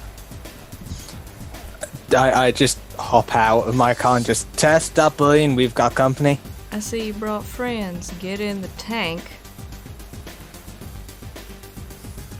And trust that if you try to run, I'll know. She quickly runs into the vehicle just as you begin to hear the of the guns firing in your direction. Pulling out your... They're SUVs, right? Yes. Grenade tube. Okay. All right. So we'll count this as let's see. Where is the combat moves? So trying to decide whether this is just single combat with a car or we'll do no, just Siege by Force works too. It's the same either way. So go ahead and roll hard.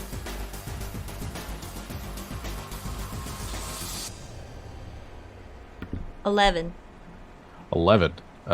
Okay, it's a big old success. Yeah. So you get to choose 3 from the list. Oh shoot, I have to pull up the list. Where'd it go? It's inflict terrible harm, suffer got little it. harm, take indefinite and deniable control, or impress, dismay, or frighten. I want to It does so much harm already. It feels excessive. I don't care. Is an SUV. I want to inflict terrible harm. So I get +1 harm. Take definite and undeniable control. And frighten my enemy. Okay. All right. Do I need So, to add up my harm? yeah, what's the harm? 4, 5.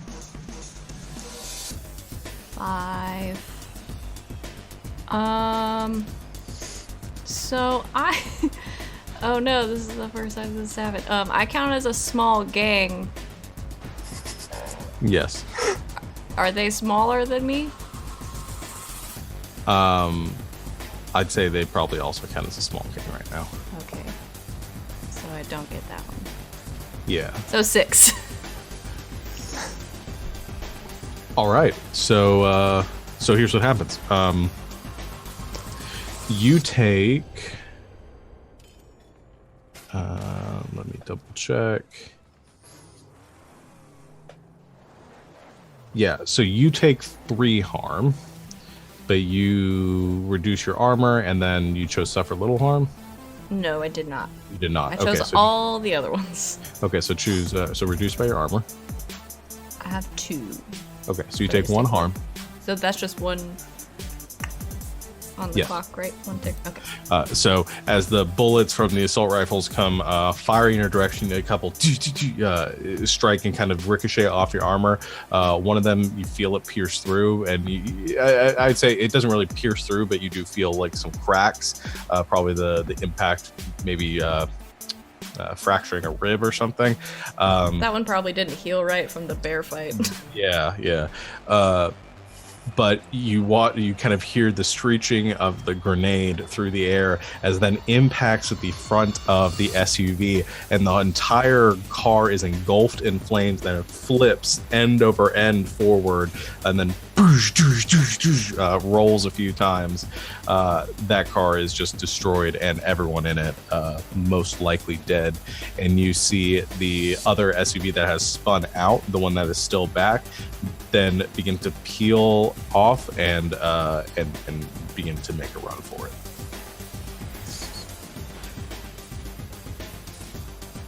So I think you've pretty handily dealt with that then. You know, that went better than I thought it would. You're welcome. And Cask is in the top, and you hear the gun roaring, and he says, "We should probably get out of here before they come back." Let's go, boys. They all load up, and you hear the yipping of your crew as they go tearing off into the countryside and south towards the towards your compound. And yeah, we'll skip forward to there. I think I'm the coolest. I think Birdie, you hear the roaring of engines outside as you and Deet are working on your getting things ready and doing whatever you can to prepare for the coming fight, and you hear your companions returning. And I was gonna say I rush out. I hobble out. yeah, I'll say probably Deet says they're gonna come in just about a second, so we probably should just stay here. Right. Okay. And at that point, you hear the door get kicked open, and you see Tesla coming in, dragging Hecuba behind her, and you see Phoenix there, and Cask and the rest of the crew coming up behind them. I start out smiling like, oh yay, they're all back fine. And I see Hecuba and I just get this really like neutral, like dead to the world expression. Okay. And just wait for Found the a lost puppy. What you want to do with it? Just give her a seat. I just like pick her up and move her over to a chair, sit her down in it. Okay. Not nicely. I mean, I'll hurt her, but Yeah, I think you sit her down in the corner in the chair where you found the dead scientist, and she sits there kind of back against the wall, and is looking around, panicked. And then I think Deet walks over, and just slaps the hell out of her face. And you see Deet looks, they are shaking, and looking like they are about to cry, but kind of holding back a bit. I'm gonna try and get up. I'm gonna go and like kind of like grab their shoulder, their arm, just kind of like half hug, like half hold back. You know what I'm saying? Yeah, and I think they move back willingly and just looking at Hecuba and shaking their head, just saying, "Why?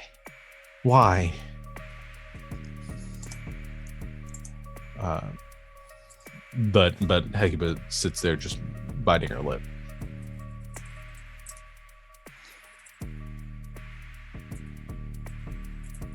I think at this point I'm like leaning on Deet. Like I got up and I was like, oh, that was all of the energy that I have. Hecuba.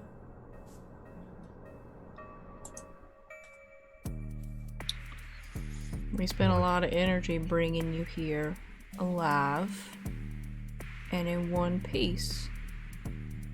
If you want to start losing pieces, that's your decision, but you owe the people in this room some answers. You can make your peace, or you can die without it. That's not true. Heck, all I ever wanted was for you to live the life that you deserve. And not the life that this world wants you to have. So please I just want to know why, and then I want you to go.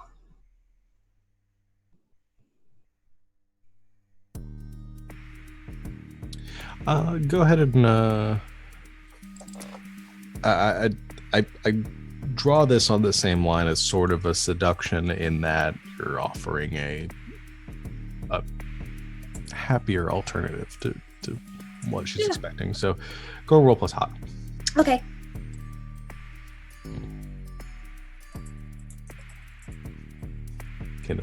That's a 7. Okay. 7, still partial success. So you get I think they do what you want, but they need some concrete assurance. So I think she says,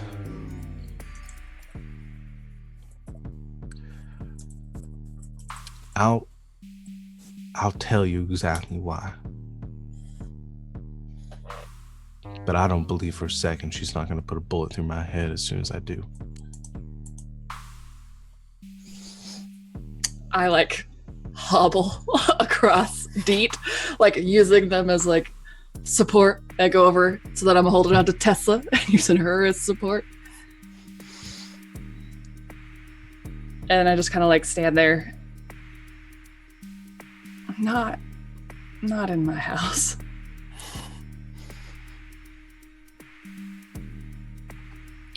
And I think Deet sort of turns her head to you. And she says, we can't let her go after all that. Well, you won't be safe as long as she's out there. I'll decide. And no one else will decide. But she hurt all of us. It's not just your decision to make. You're important more than just yourself.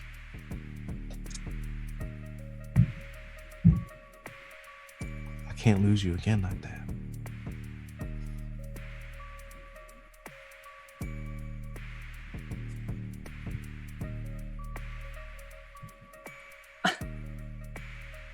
But I am the one who decides. Who lives and who dies. It's kind of what I do.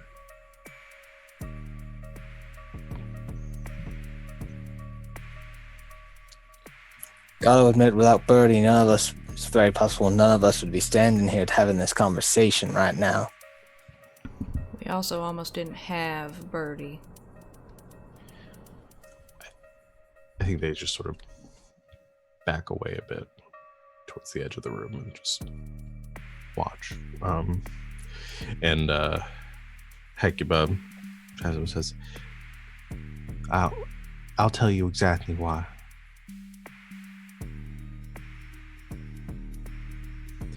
Birdie, I trust you in that you're not gonna let. Looks over to Tesla and Phoenix and Cask and all the other raiders. Literally everyone else in this room. Literally everyone else in the room. It says,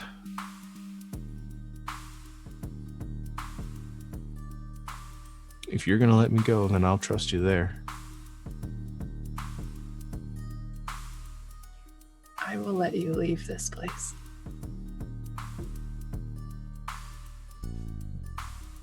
I will make sure you do.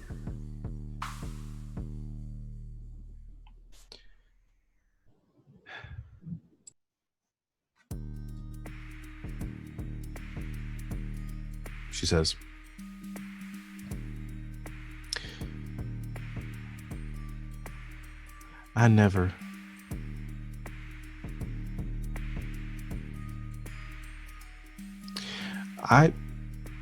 I had a life before.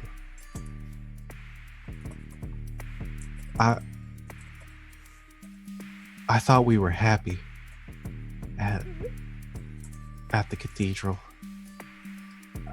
I thought we had what we needed there.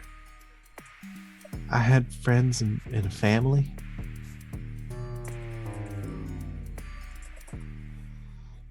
And then these people came.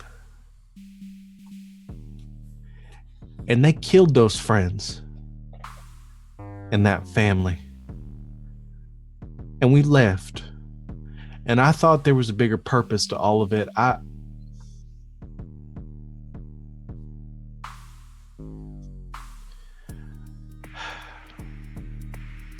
thought that maybe if I went with you, I'd have my chance to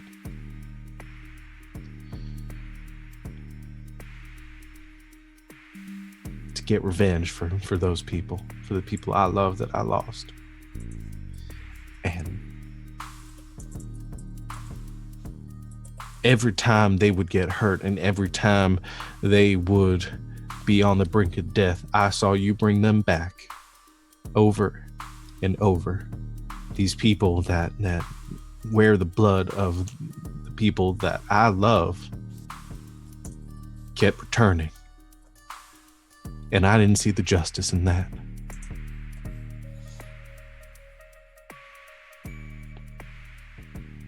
I think Birdie's just like silently crying. And I didn't want to hurt you. But I didn't see much of a choice. Because as long as you were around, they were going to keep coming back.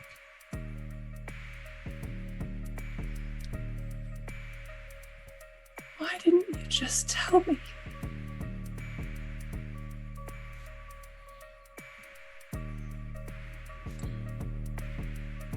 I don't think I know. I didn't know that you felt that way. I didn't know I was making you stay. I didn't know I was making you hurt.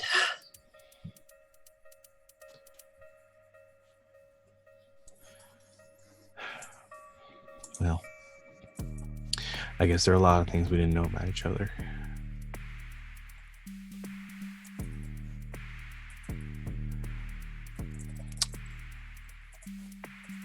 But that's why.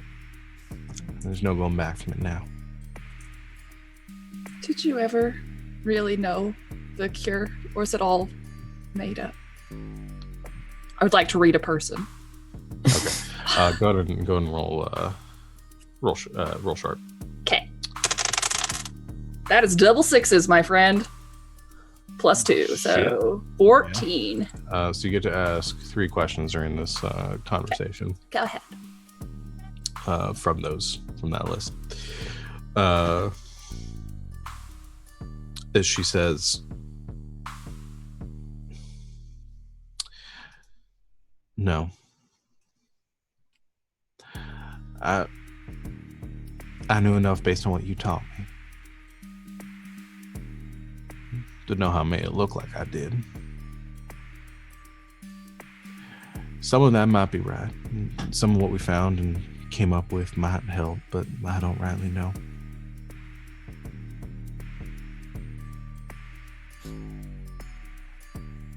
How long have you been in contact with Black Dog, or was this just all your idea?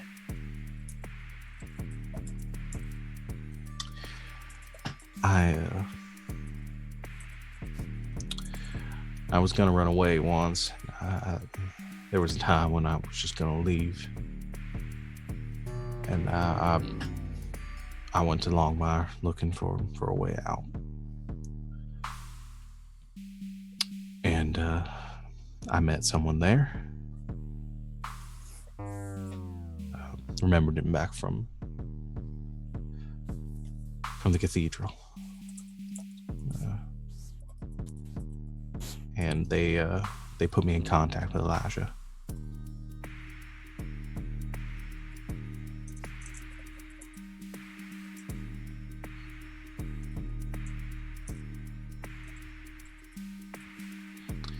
They said that I could help. And they gave me what I needed.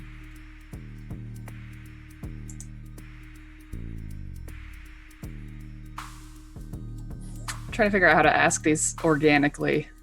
You can ask them to me. You don't have to ask them like in character. I know. I'm just like trying to figure out how to like lead the conversation so I can ask these. But I do want to know, how could I get her to help us? Like get into Black Dogs? You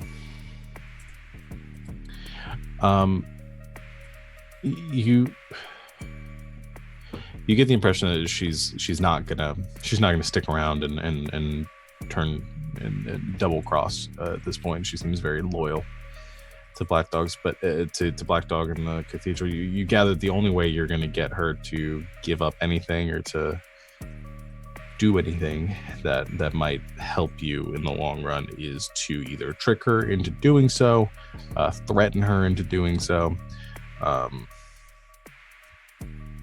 That she does seem to value her own life at this point and doesn't want to die here. So you gather there might be some information she's willing to get, but the amount that what she's willing to give up to betray the people that she cares about is probably pretty limited at this point. Man, I don't need any of these questions because all of them are super obvious. What do you intend to do? Leave alive, please. Yeah, cool. So how about, was she telling the truth that she doesn't know what the cure is? Yes. Okay.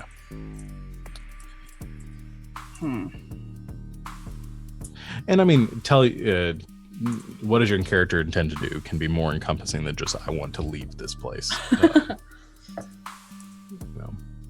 Yeah, I guess yeah.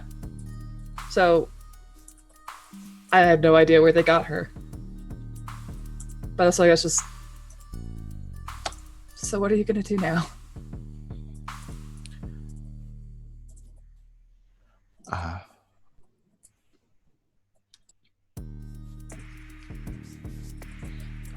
What I wanted to do all along. I want to go home. I want to use what you taught me to help people back there. The way that I wanted to all along. There are people that suffering back there, back and they need help too, not just the people here.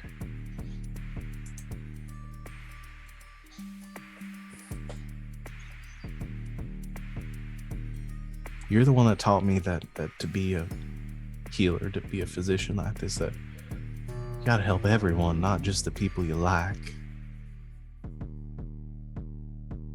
I can't be everywhere. Well, I can be there, and I can help them. I'm gonna look at Deet and see if Deet wants to do anything or say anything. I think Deet's just looking at the floor right now. Oh, Deet. Then from where I'm leaning on Tesla, I will look at Tesla. See what's happening over here in this area. Tesla's whole body is shaking with rage.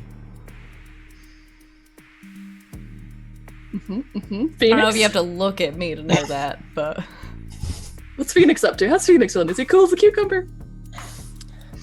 Phoenix just kind of like leaning on the windowsill at the minute, just impassively watching on. I wouldn't say he's got something urgent to say, but you can tell he's thinking about things. I'll raise my eyebrows at him. Like, go ahead. Now, if they go after Black Dog, there's no telling what'll happen straight away for us. I can tell you just don't want her executed for what happens despite opinions, so a compromise until we have everything sorted. We have enough here who can keep their eye on her, keep her locked up and keep her in all right condition to be able to do anything. After we've dealt with Black Dog, she can help wherever she wants, far away from all of us. That's not what I said. I told her I'd let her leave. And I've always kept my word. I just look real sad. I'm staring at her for like maybe a solid minute. I'm just like keeping eye contact with her as long as she'll keep eye contact with me, and just like heartbreak, man. Like literal heartbreak.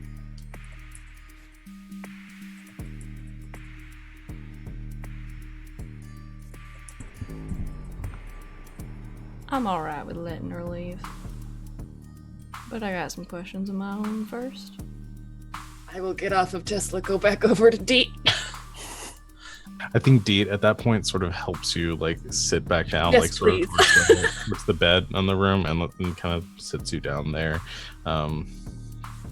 They probably grab some supplies and stuff off the counter, and maybe gets you an injection to something to help you with the pain. Yes. So, Tesla. Does some of my gang are in this room? Does someone have something that's more threatening than like?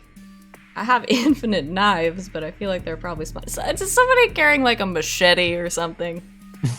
Sure, I'll say I mean, that. Anastasia's nearby. Oh, that's true. Yeah, I'm gonna do that instead.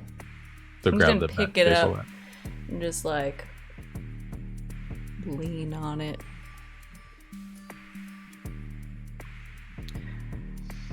I think Hecuba backs off a bit, worried, looking at you. Oh, are you concerned? Well, Tess, I've seen firsthand what you've done to people with things smaller than that bat, so yeah. I've seen firsthand what you can do to people with some notes and a syringe. You want us to let you go back and heal people? You're That's a all I know. poisoner. You're a murderer. And you want us to just set you free to take care of a bunch of people? That's all I've ever wanted to do. Well, maybe you should have thought about that before you killed Birdie. She died, you know. She was full on dead on the table. How many people have you killed, Tesla? How many people has your family killed? Have your friends killed? The ones that you mourn? Do you know what your family and friends did to me? And mine? I don't come for people without a reason, Hecuba. Your family took everything from me. You want to sit here in front of me and defend them, that's fine. But it's gonna get you no sympathy. You took my family, and you took my friends, and you killed Birdie.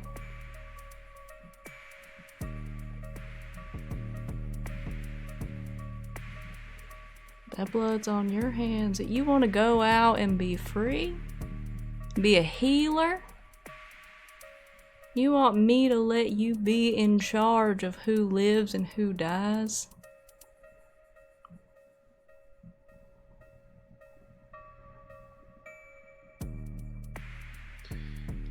If you have a question, just go ahead and ask it. I'm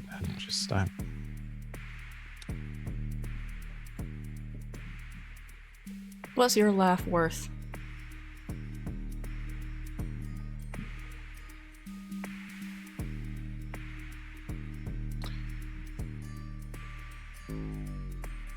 not much right now.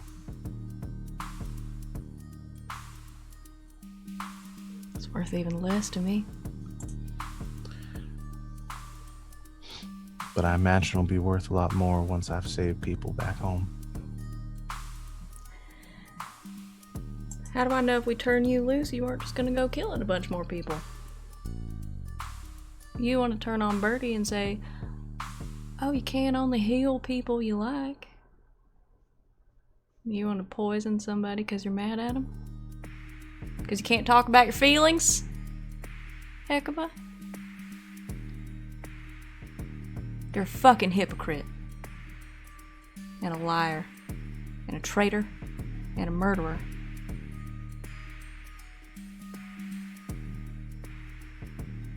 What is your life worth?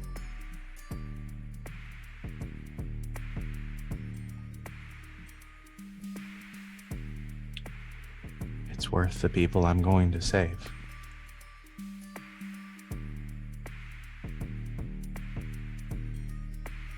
It's worth me doing whatever I can to get back home.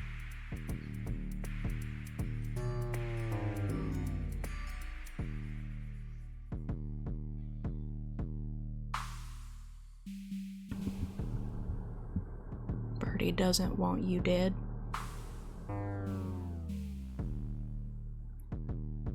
So I will oblige.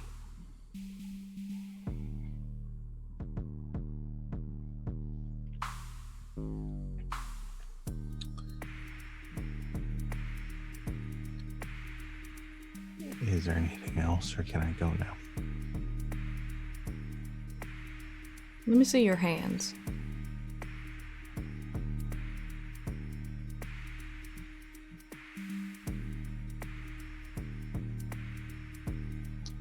I'm gonna try and get up. Yeah, because I think she sort of looks over towards Birdie. Yeah, I'm gonna try and get up out of my chair. And I'm just gonna go and stand in front of Hecuba. Let me see him. I'm literally just gonna like stand in front of Hecuba, Birdie. and I'm gonna give Tessa my hands. I go around her. She's very slow. I feel like I can I am- grab Hecuba's Wait, hands. I can no. grab Hecuba's hands before she gets there. You Okay, are dead. So I was dead. I'm like, Tesla, wait. I think you do sort of push your way forward and take Hecuba's hands. Deep, catch me. He helps you back to the table. I Tessa. grab her hands, and my hands are gross and callous and strong. And I grab them. And I look her right in the face. And I say, these are supposed to be healer's hands.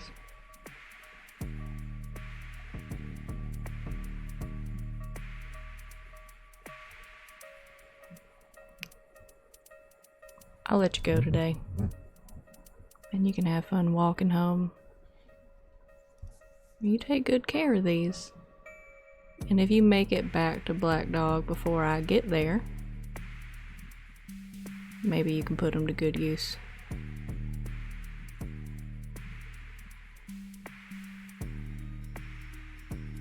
No, I'm keeping an eye on you and these hands.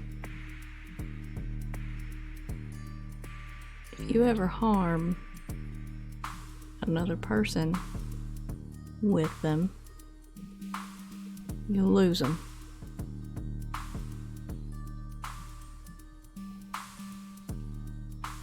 I don't make offers like this.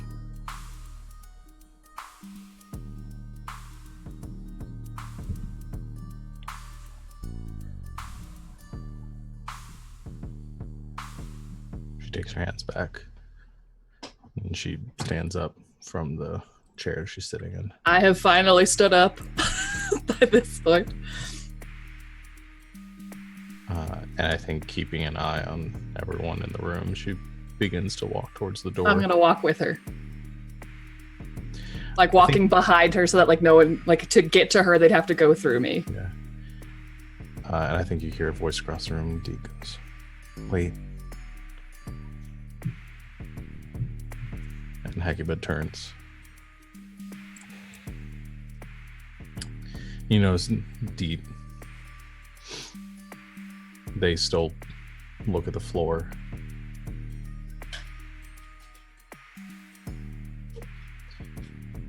And they tell you, Bertie, say, I still got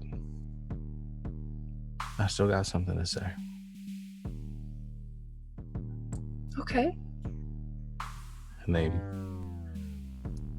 walk over and get right face to face with Hecuba and says, you were a sister to me.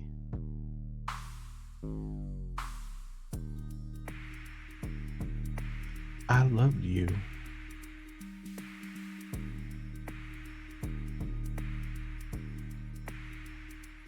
Bertie took care of us.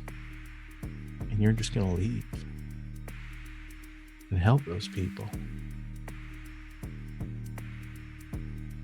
And Hecuba, you notice her kind of shifting uncomfortably. She says, or they say, I understand what you were saying. I understand why you did what you did.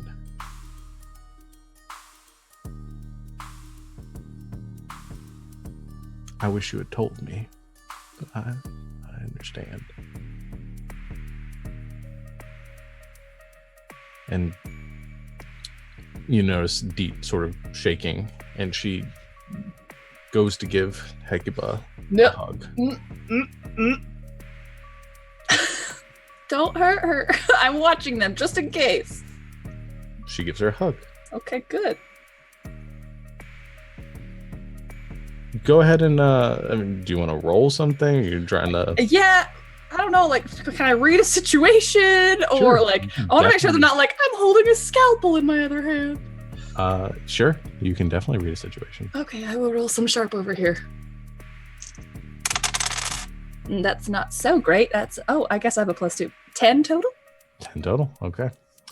So, you get to ask... Okay, yeah, you get to ask 3 of this question. So, is there I think I'm going to ask who's in control here. Okay. Is Deet in control? Like, do you understand what's going on? Like, Deet, you okay? You good?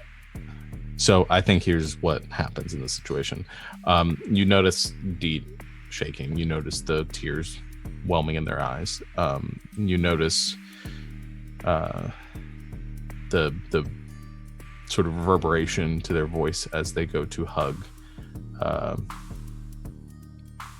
Hecuba, and you notice the glint of a syringe in their right hand as they go in for the hug. Now, Bertie notices this. Bertie also is not in a Not super quick. Not super quick right now that you are in pain. What do you do? I say no. Okay. I think Hecuba flinches a bit, and Deet flinches in that situation, and I think it's just enough for Hecuba to see the syringe in Deet's hand as Deet lunges towards Hecuba. Is anybody else doing anything? I'm gonna try and go there, slow-mo style. I grab Bertie. I'm gonna try and stop Deet. Please, thank you. Okay, so I'm gonna have whoever's trying to stop. So you're trying to stop Deet. Go ahead, and I think this is go aggro.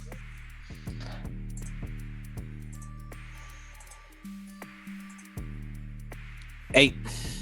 Okay, so on an 8. All right, so grow aggro on somebody, make it clear what you want them to do and what you'll do to them. So essentially right now you want them to stop, and are you just using brute force to try to pull them off, or you're trying to physically separate them? At the minute, I'm using brute force just to try and pull Deet away. Okay, so I think you make it clear that what you want to do is to separate the two of them. And on a 7 to 9, they can choose one of the above or one of the following. They can either force your hand and suck it up, enforcing and suffer the consequences from that. They can cave and do what you want.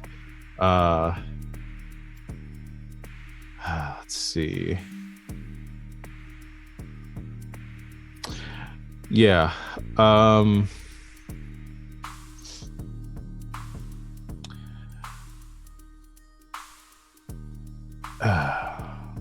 I think what Deet is going to do here is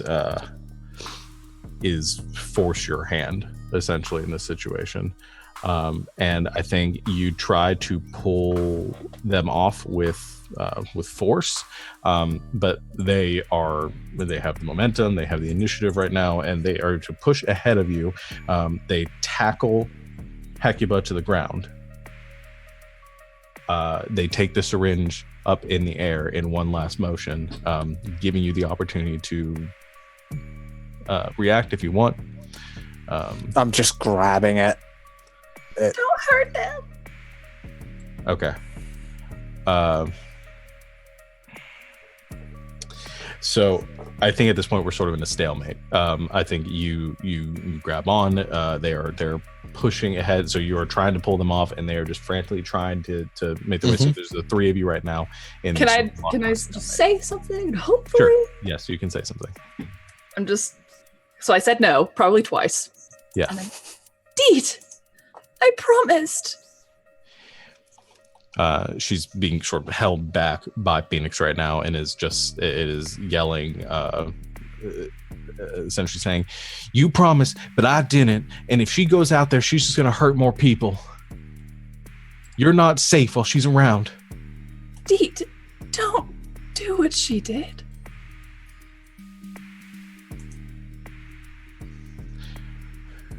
She's like, "I'm doing this for us." She was doing it for someone too. Don't do it. Don't do it for you.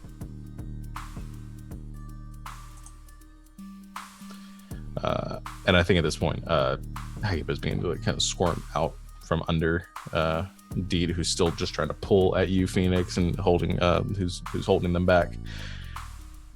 And I'll say at this point, given the situation element of surprise loss, you're able to separate them.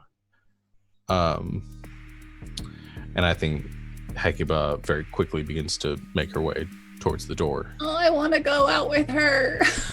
And I think in this situation, I think essentially the positioning here, and as you pull Deet back in, you essentially are between the two of them right now. You have Hecuba leaving, you have Deet there with the syringe in her hand, which she lets drop to the floor, and it shatters, and you're between them, Birdie.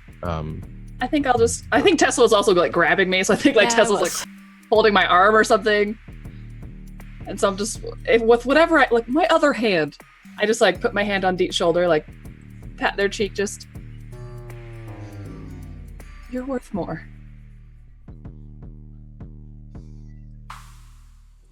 I think Deet sort of pulls back from you and says, "But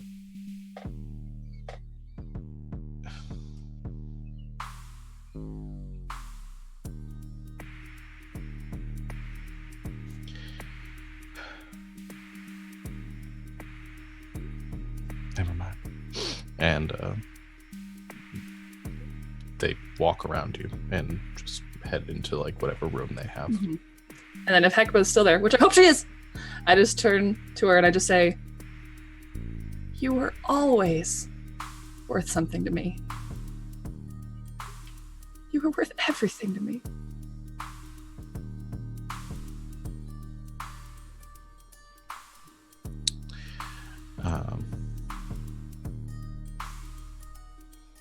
I think Hecuba, you see them sort of, or her sort of crying too from what happened, and you see the shock on her face from Deet trying to kill her, and just in this, isn't really paying so much attention to you as watching Deet leave the room in this just betrayed look, which is weird considering what she did.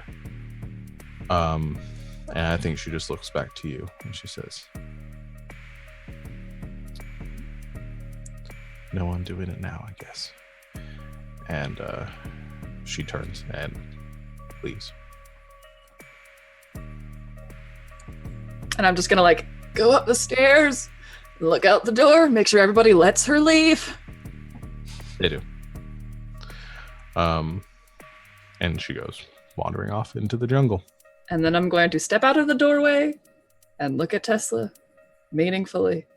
And then I'm going to go back into my clinic. Because I kept my promise. Yes. Leaning on a wall.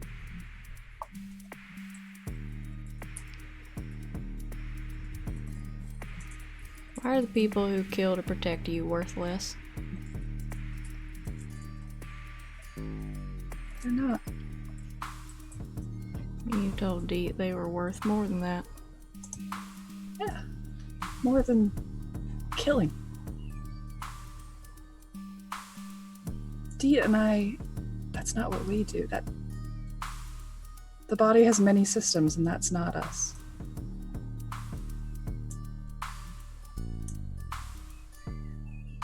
What am I then? Not the same system. Needed one. But worth less. I walk away. Oh. Okay, I hope someone takes care of Hecaba. Bye. All right. I think that's where we'll go ahead and end tonight's session. Good game, everyone. Once again, another touching and heartfelt episode of Apocrypha. Not exactly how I expected that the whole situation to go, but dramatic nonetheless. So let's go ahead and do the hex thing, and then we'll call it a night. So quickly. I want to start with Leo, but that's going to be hard for Leo. You just pick someone, honestly. I mean, do we know who was supposed to be the one to have actually killed John before? Like, did anyone get the confirmed kill on him, which apparently was not so confirmed after all? We never really talked about that, and that's something I'd actually like to we can work out like between the next session, come with some details for like how that went down, because we have some details. Clearly lost an arm, clearly some scars, some burns, and was blinded. So I'd like to come up with the details of that. My assumption would be Tesla, but at the same time, there could have been some dramatic, just like the building was set on fire and collapsed on top of him in some sort of... Yeah, I don't know. I mean, I am still leaning towards knowing Tesla less well, because someone got away from her. Okay. So, you could have Tesla marks -1 history with... I don't want to mark negative, but it's the only thing that makes sense. That is a great character choice, though. I honestly really like that. So Tesla knows Leo a little bit less because the mindset of that trust that might have been there before, and there's a little bit like a disrepair to that relationship, given that you've seen now confirmed that he's still alive. I like that a lot. And hopefully we'll get Leo back with the group in the next session, and it won't be so cumbersome. So Tesla.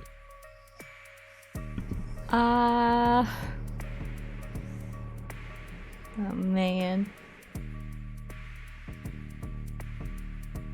I'm gonna say Birdie. Knows Tesla better. Yeah, but like not in a good way.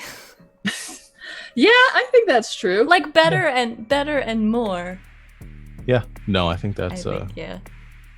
I mean, yeah, knowing somebody better doesn't necessarily mean it has to be a positive thing. Yeah. So yeah, I'm gonna say Birdie. Okay. Cool.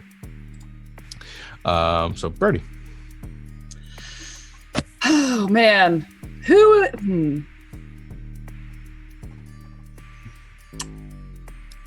I want to say Phoenix again, because I don't know if Phoenix and Birdie have had a chance to interact, and so Phoenix kind of sitting in the corner, like obviously the most rational solution is plug the leak, like kill it, like cut out the cancer.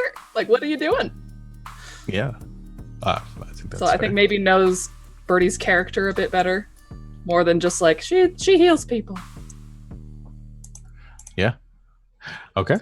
So +1 hex for Phoenix, and then Phoenix. Then we'll train here.